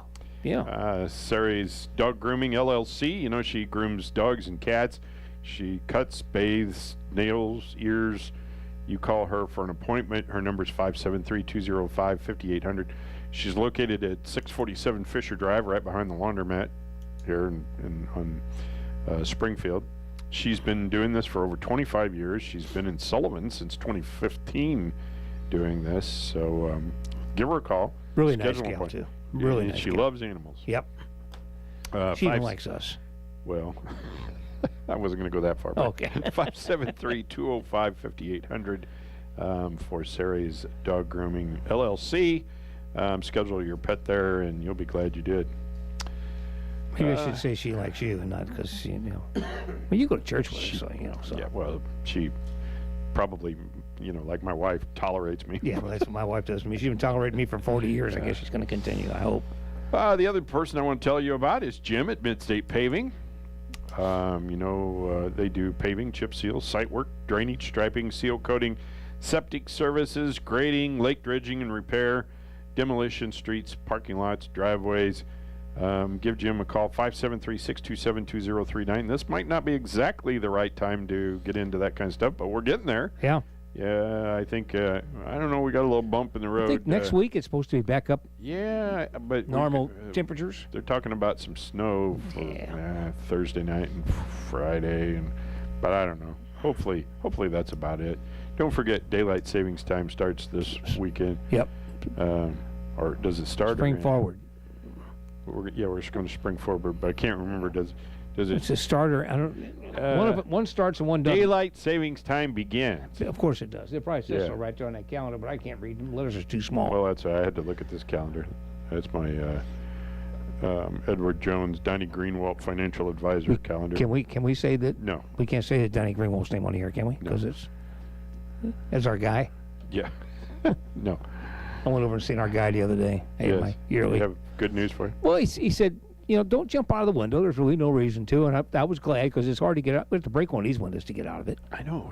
These windows are kind of high. And I could hurt myself. my knees. Yeah, I could hurt myself jump out of one of these windows. Nice. It's fixing itself. It's done. We'll be fine, he said. I said, okay. I said, well, do I need to go out and do something else? He goes, just get a better job. I could take care of the one I got first. Oh. He says, just take it easy and you'll be fine. He said, say hi to your wife because my wife won't go. No, mine doesn't either. Do I have money? Am I making money? I'm happy. Move on. Do I have enough money to buy some bologna? Yeah. Do I have enough money to buy a gallon or two of gas? Yeah. So what is it? She got the gold mine, I got the shaft. The shaft, yeah. Whatever it is. I'm working 2 shifts and eating bologna. Yep, that's it. Yeah. Be good lyrics for a song, wouldn't it? Yeah. Country song, probably. What's that, Judge? Contempt of court. Yeah, all right. There's some good songs out there. So, and FM side, that's Perry puts some good ones on there. Yeah, he does. So they say Major League Baseball coping with the death of a 28-year-old player. To be clear, no cause of death has been released, and we have no information that would suggest the cause of death. The Gateway Pundit reported the Tampa Bay Rays announced on Tuesday, I guess that was yesterday, about the sudden and the unexpected loss of their 28-year-old bullpen catcher, Gene Ramirez. Is it Gene or Jean? Had not heard that at all. On their official Twitter account, the Rays shared the tragic news with an image of Ramirez.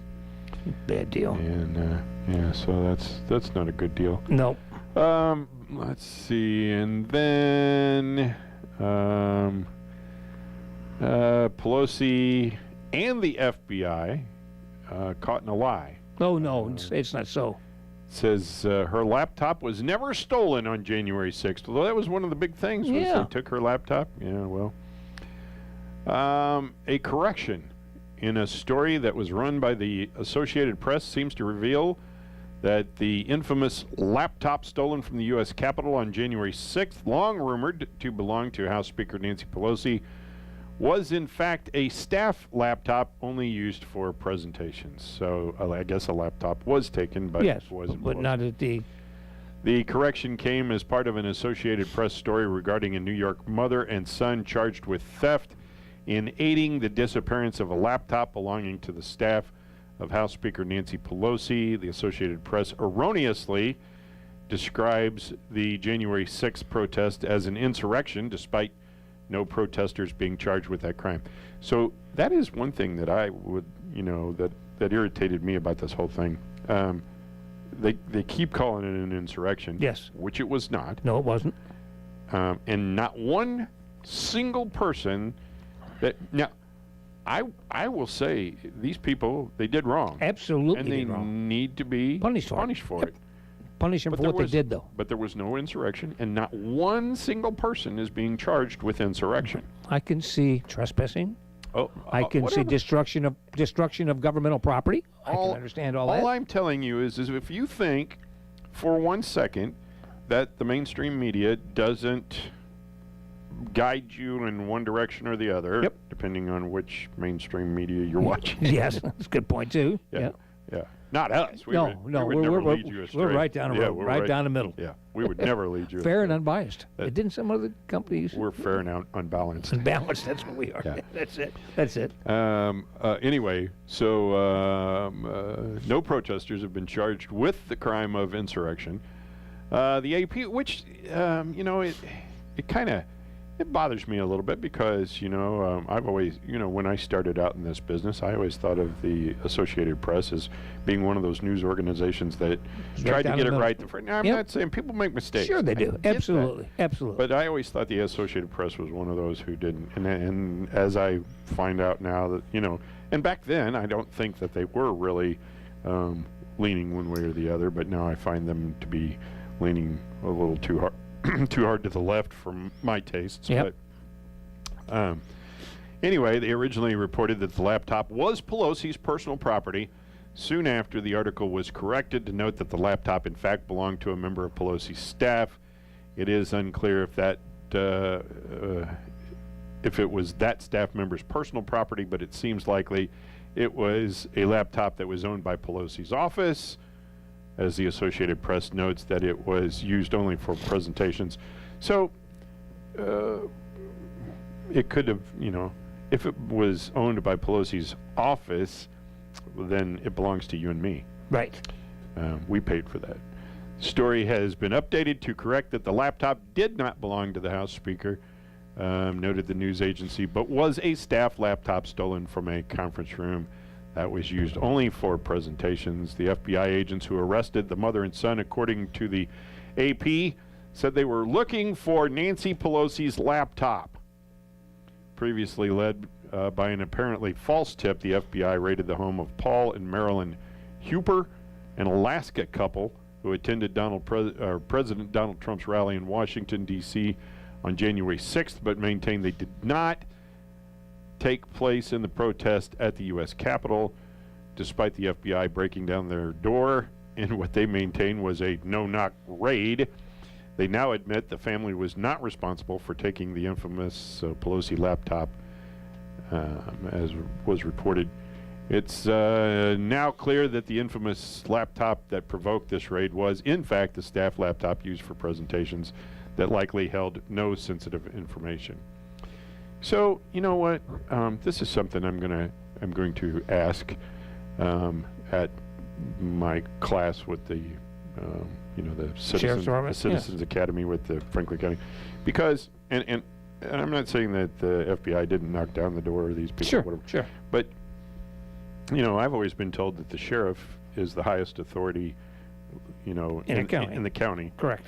And so, did the FBI have the sheriff's, approval to do that? Knock down this door on a no-knock? Well, I've watched NCIS. Yes. And they take over. I mean, they're in charge of everything. Well, but now, there have been episodes. There's been episodes. Jethro Gibbs says, no. You don't have jurisdiction here. Well, there's been episodes of NCIS where he is deferred to the sheriff's office because they have the authority. He has. Yes. The FBI did too? Did he do that? I don't remember him doing that. The FBI? Fornell? Fornell, yeah. I don't know. Yeah. But anyway, they're both rogue agents, Yeah, and they're both gone. Yeah. So, I don't know, but I'm going to ask that at my question. They've been unrogued. Yeah. Is that a word? Is that a word? Yeah. Unrogued? So, it should be. Now, do I think that the sheriff should, if the FBI apparently, if they have credible evidence, the sheriff should allow, but probably, a deputy should be with them or something like that. But I have no idea. I'm going to ask that question. That's a good question to ask. Yeah.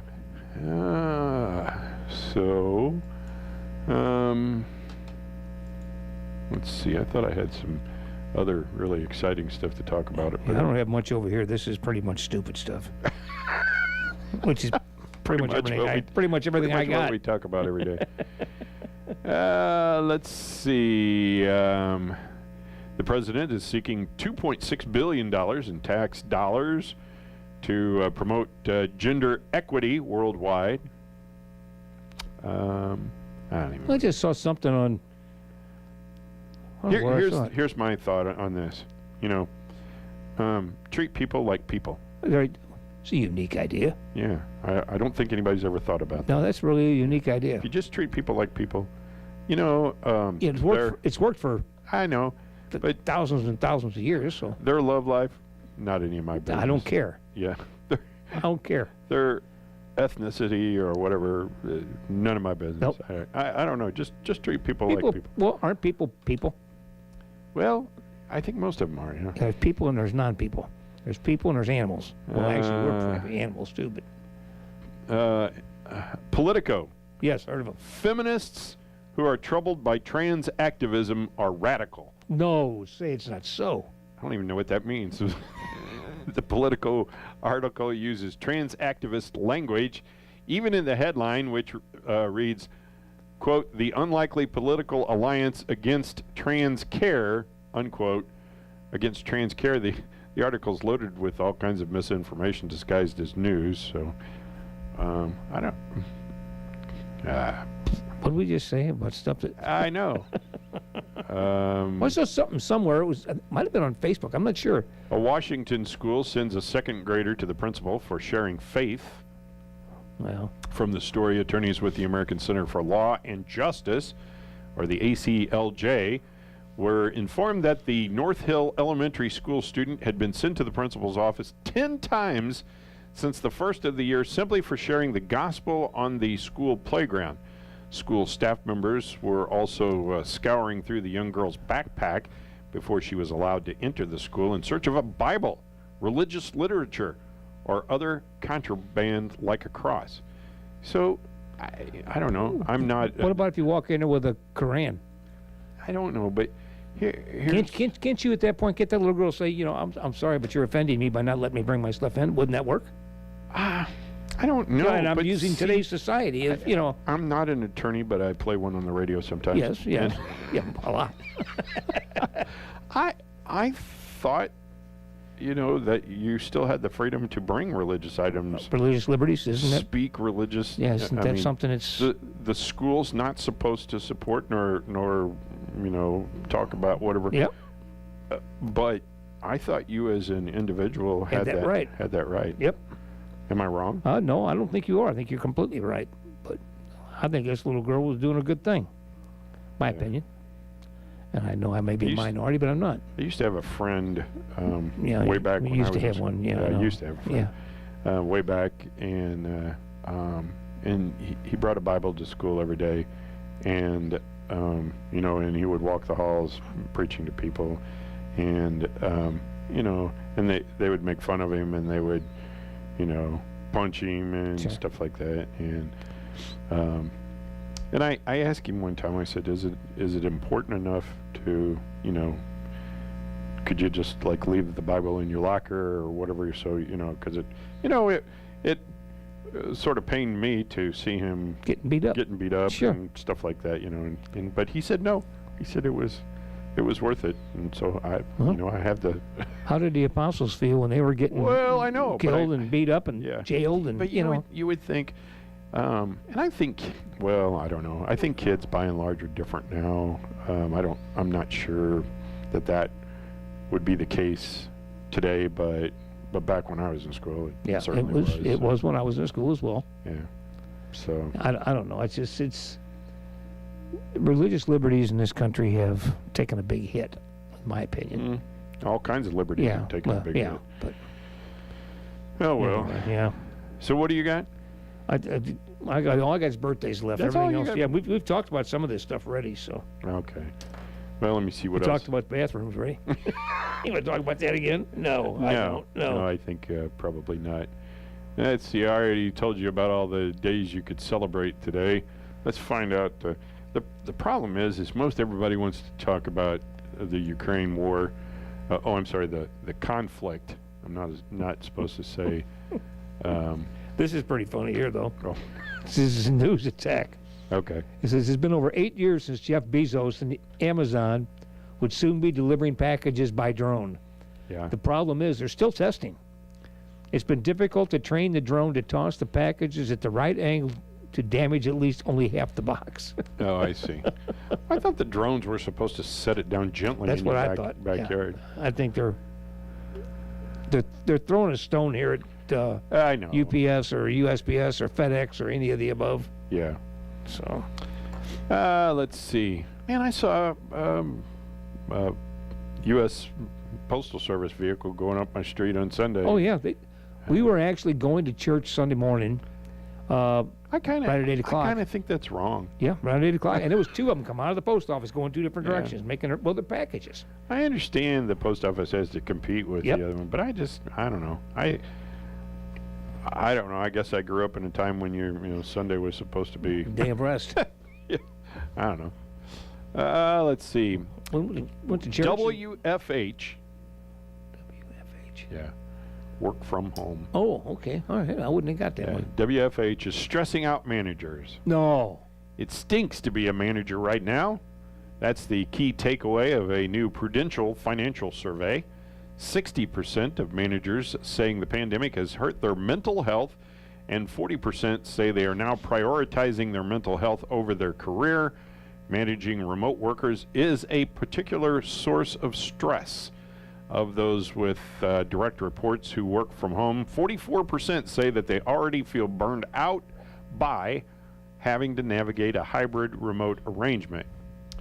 Other findings from the survey of 2,000 managers says 44% of managers worry that they're falling behind in their career development. 23% of those with remote staff said they're not getting the support they need from their employer. 1 in 5 workers says they'd be willing to take an average pay cut of 10% for a better quality of life. Oh, yeah, right, okay. I'm not buying that for a second. Well, how do you get a better quality of life with a 10% cut? You don't. Or unless they're talking about... They're talking about job performance, I guess. 44% of millennials plan to work for one company until they retire. That's up 19 percentage points from before the pandemic. Good luck. Yeah. You know, I really thought when I went to work for McDonnell Douglas, which you doesn't retire there, that I would exist probably anymore. Yeah, and it doesn't. Well, it was absorbed by Boeing. You know, bought it out, and you know, I really liked the work that I did there at McDonnell Douglas. I worked there for 5 years. I was an electrician. I built wiring harnesses for missiles, mostly for Harpoon missiles, but then some other stuff, some aircraft and some other missiles and things like that. But I enjoyed it, and I really thought that I would probably retire there, but apparently that wasn't in the works. So, you know, there's too many buyouts anymore. I mean, I spent 48 years in the same business. How many times? 4 different buyouts. 4 different buyouts in 48 years. So, did you change jobs at any point? I mean, did you? I changed. No, I mean companies. Oh, companies. Yeah, I had to, because the companies were bought by a company. No. I mean, before that, I mean, once the companies started being bought out, you stayed with those companies. I stayed with those companies. Yeah. But when you started out, you were working for what? Bottling company? Yeah, Dr. Pepper. Dr. Pepper. And it was actually I was working for RC Cola. Oh, okay. And it was bought by Dr. Pepper. I see.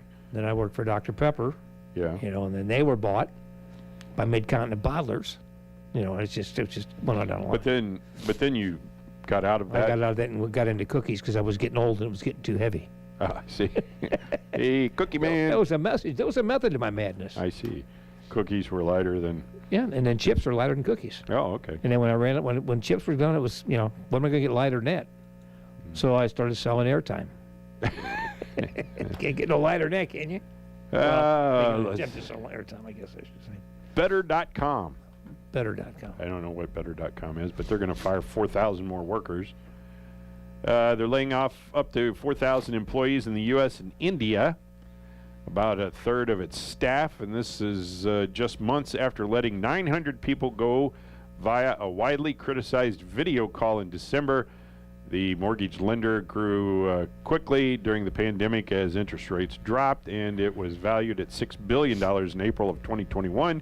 But the company's fortunes are reversing as inflation and rates rise, and the December layoffs continue to taint Better.com's reputation. Some employees reported finding out about this round of terminations through a severance payment that was sent prematurely to their account.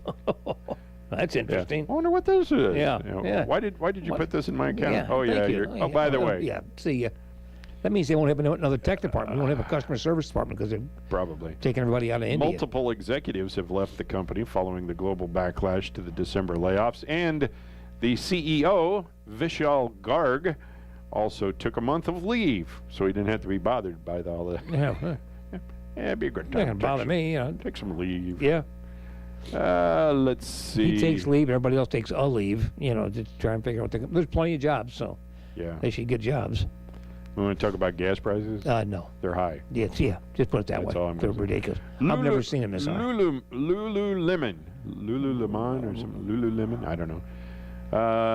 They're getting into the footwear game. The Vancouver-based company is launching a running shoe this month with 3 more styles, 2 sneakers, and 1 pair of post-workout slides coming in. What was a post-workout slide? I don't know. See, they're talking about, you know, I have Clogs. I have my tennis shoes. Yeah. And my old tennis shoes. I have tennis shoes. Well, they're not even tennis shoes because they're not. I only have one pair of tie shoes. Well, see, I have my newer. I finally broke down and bought some New Balance shoes. Oh, did you buy some? That were made out of leather? Do you feel balanced now? No. See, I always wear New Balance. Yeah. But the shoes that I've gotten comfortable wearing are the mesh. Yeah. Shoes, Okay. You know, tennis shoe type. they don't yeah. weigh anything. Yeah. And I just like, they're almost like, going barefoot. Yeah. And I like those. But then it started, I don't know what it is about Missouri. In the wintertime, the wind blows. Goes right through. It goes right through. Yeah. It's amazing. So I went back to the whatever, I don't know if this is leather or pleather. Yeah. Something like that. But anyway, so I bought me some New Balance shoes.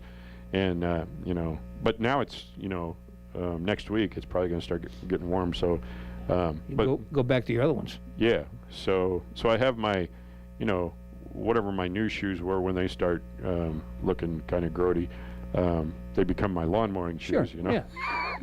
Yeah, I got to take them from the closet to outside though, because they get a little. And then I have rough. Then I have my Sunday go to meeting shoes.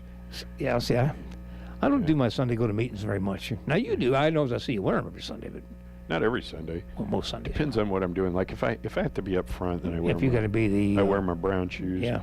And then, but if I'm up running the video and stuff like that, then I usually wear my tennis shoes. But let's see. Anyway. Yep. What was I was talking about? Lululemon or whatever this is. Let's see. Coming in 2023, the timing of the announcement on International Women's Day was no accident.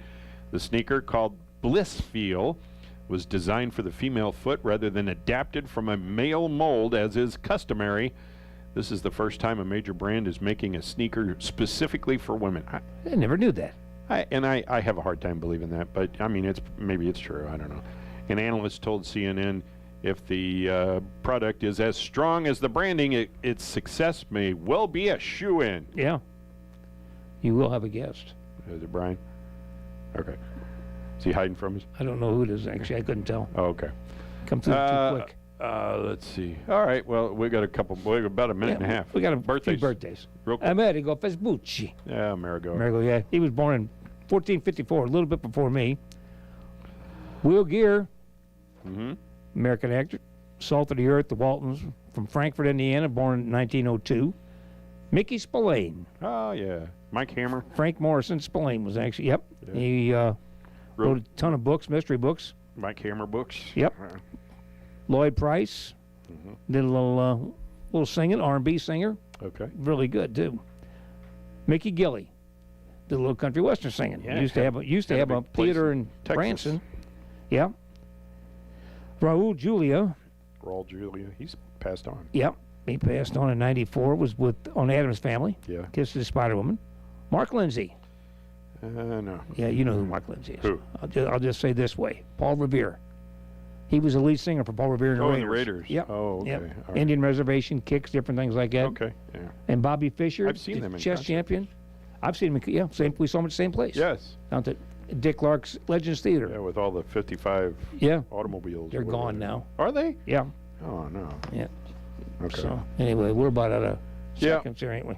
Okay. We are AM 1560 KTUI Sullivan 94.1 FM. You can pick up the morning show on YouTube. Just go to YouTube and search for KTUI Live. Also, you can pick us up on the TuneIn app. And I've got the For Sale show, and then I'll be talking with Brian Witt, who's principal at Bourbon. Stay tuned here to KTUI. USA Radio News with Lance Pry. Ukraine President Zelensky spoke to Parliament Tuesday, pleading for more help as Russia continues to violently attack her neighbor. The defiant president quotes some of Winston Churchill's World War II address to the UK nation.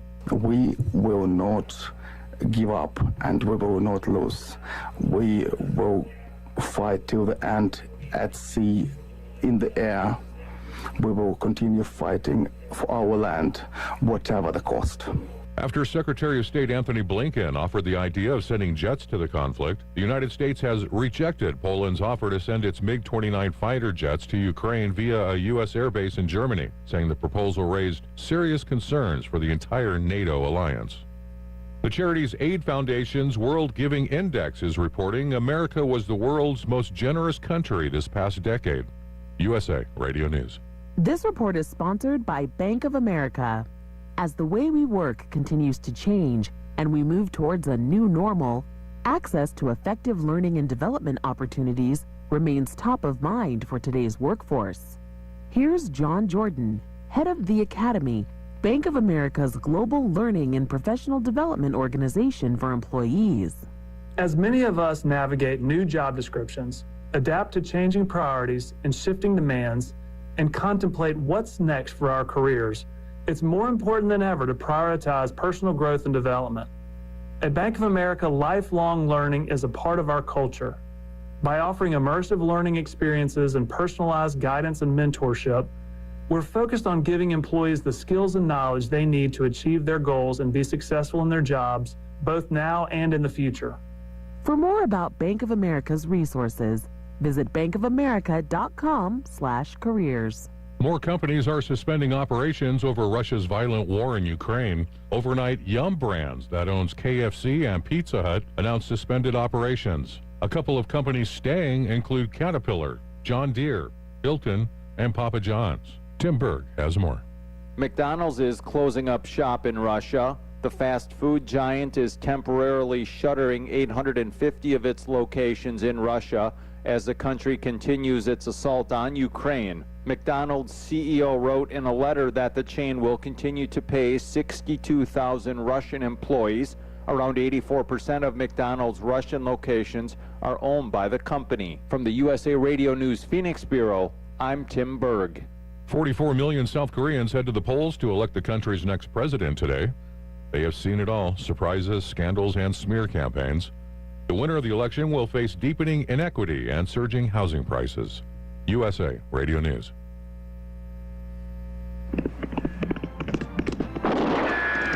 Gunsmoke. Fort Laramie. Have gun.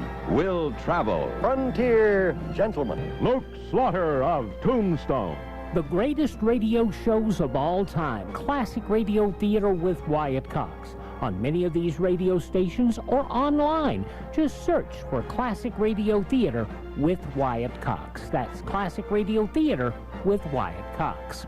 President Biden's claims Tuesday that his administration has not limited domestic oil production are not true, according to Representative Pete Sessions, Republican from Texas, told Newsmax after President Biden announced a ban on Russian oil imports. They want to get from our bitter enemies their energy rather than taking care of what's necessary here. So how far out of touch is the president and Democrats? They should today go back and build the XL pipeline, because so what if it's some months away from completion? We need to start. The Russian problem is here, and we're going to need to help take care of Europe with our exports, which we can easily do. Super Bowl champion and sports commentator Troy Aikman says he's releasing a new ultra-healthy beer line that he claims will shake up the industry. And when he set out to create a new line of suds, he says he wanted to make sure it matched his healthy lifestyle. He's calling it 8. The Environmental Protection Agency is set to release millions of genetically altered mosquitoes that are seeking to ward off their natural disease-causing offspring. They're to be released soon in Florida and California. Developed by biotechnology company Oxitec, the altered mosquitoes are genetically modified so that males, which do not bite, are released into the wild with females that do bite. The resulting offspring will never survive to reach maturity, the company claims. For more information, visit us online at usaradio.com. I'm Lance Pry, and we are USA Radio News. First, we decide. From the KTUI WeatherBug Weather Center, for this morning, expecting mostly cloudy skies. Sunny this afternoon, high temperature near 50. Tonight, mostly cloudy and cool, a low of 29. On Thursday, partly sunny, high of 49. Thursday night, mostly cloudy, cold with a low of 25. On Friday, snow possible early, otherwise mostly cloudy, high temperature 33. Friday night, partly cloudy and cold, a low temperature near 12.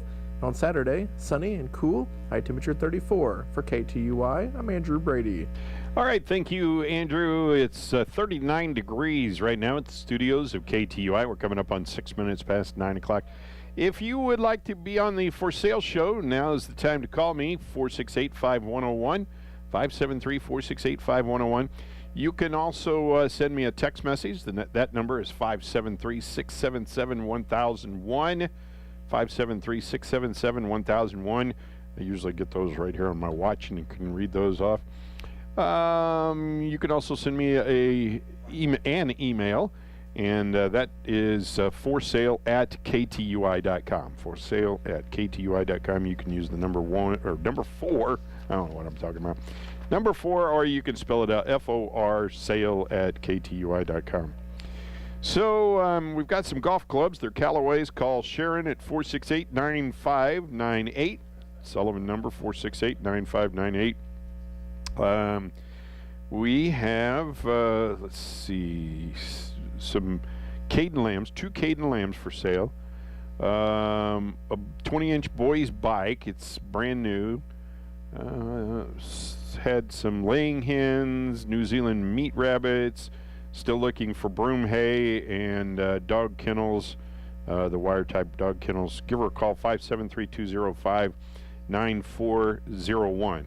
573-205-9401. And we've got an Airedale pup for $300. It's registered. Call Steve at 573-205-3735.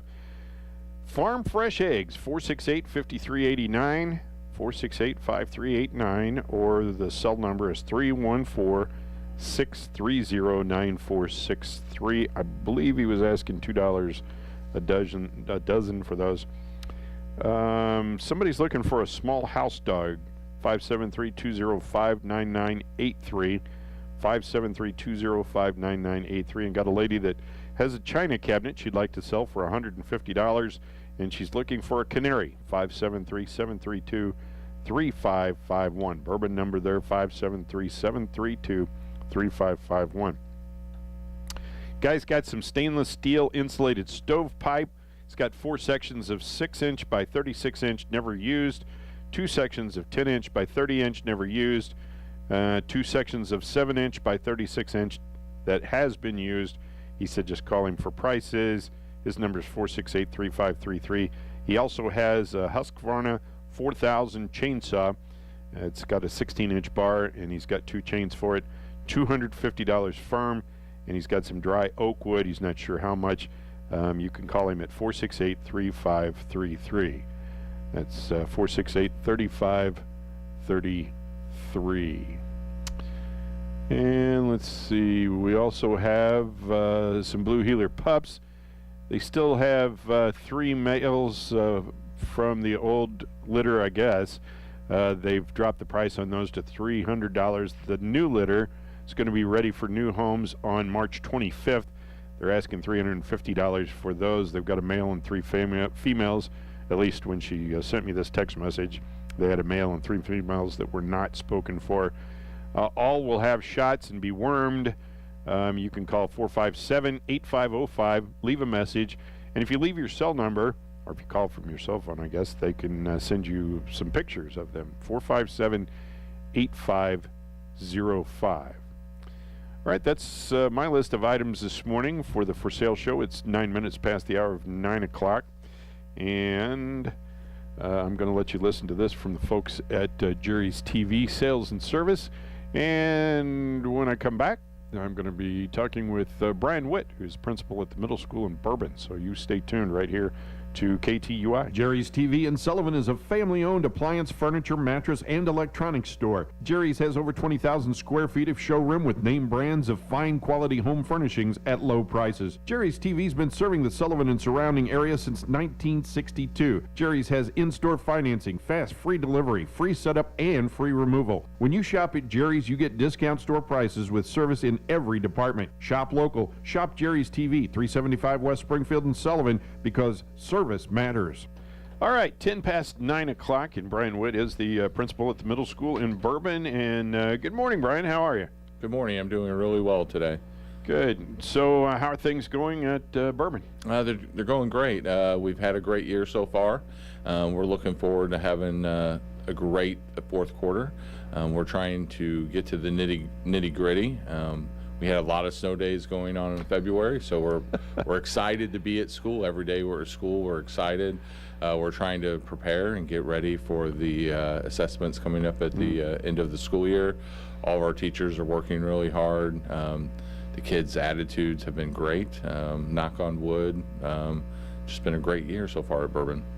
So I know, of course, you're at the middle school, but they had an open house for the Ag STEM building, right, at the high school? Yeah, it was really exciting. I went out there myself. I've looked at it throughout the process, but I haven't actually got to go see it since it all got done. They had also FFA did a breakfast out there last week, and that was, of course, delicious. Ms. Kurtleman always does a great job with that, and Matt Ketcherside. But got to go in and look at some of the different things they offer. The 3D printing, they had some 3D printing going on. Miss McCoy had that going on as well. It's a beautiful building. It's a great addition for Bourbon. It gives our students, my middle school students, looking forward to the high school. I was going to ask you, have you seen any, excitement in your 7th and 8th graders or something that are? Yeah, so Project Lead the Way, we just started a new program. It goes along with the new building. We went ahead and got some introduction courses going on this year to get the kids excited about that. The kids love it. They love the robotics. They love the 3D printing. They love the opportunity to explore and try new things, and the fact that the high school is offering more courses, more opportunities for them to do new things, to try new things. A lot of hands-on. It's refreshing. Gives something for our students to really look forward to going into high school. All right. So I know most administrators and stuff that come through here have seemed relieved that COVID's on the subsiding, I guess is the correct word to use. I don't know. Right. We've really had the last month or so. It's been much better. We did go through a rough spell there over the winter break, but a lot of that was influenza A. We had strep. We had a stomach bug.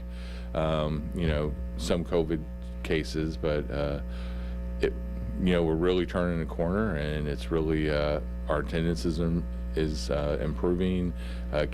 Kids for the most part are healthier, and we're looking forward to definitely the return to normal and normal procedures, which I really felt like our school district has done a great job to keep that throughout all of this for students as normal as possible. So, and keep the school structure and the activities and things like that for them to do. So, but we're definitely looking forward to moving on. So I guess winter sports is probably winding down, or is your basketball and stuff like that over with? Yeah, I went and watched. We played in districts. Our boys won first round game, and then they fought Dixon pretty well in the second round, but lost to finish off the season. We are in the middle of spring sports. The high school teams are practicing. We've got junior high track going on. They've been practicing with the high school team. We've actually, junior high volleyball have now played 2 games in a tournament. We have a home game tonight. Come out and support the Lady Warhawks as they take on the Sullivan Eagles at Bourbon Middle School at 5:30. Enjoy them. We got a good group of girls playing volleyball. They're very competitive group of girls. They're hardworking. They take it pretty serious, and just enjoy watching them play.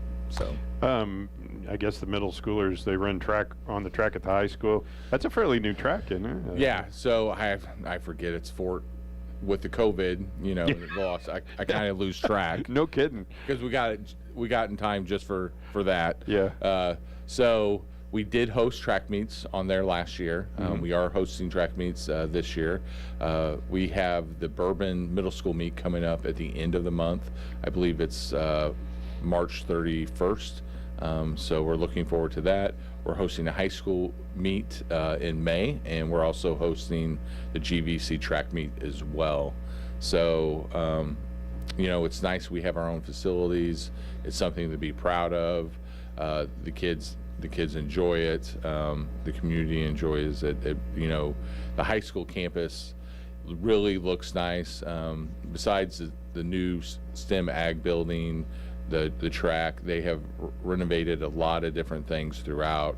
If you haven't been in for a while, just when you walk in the door, we have new flooring down, we have a new ceiling, we have new paint all throughout the entire building. We have signage.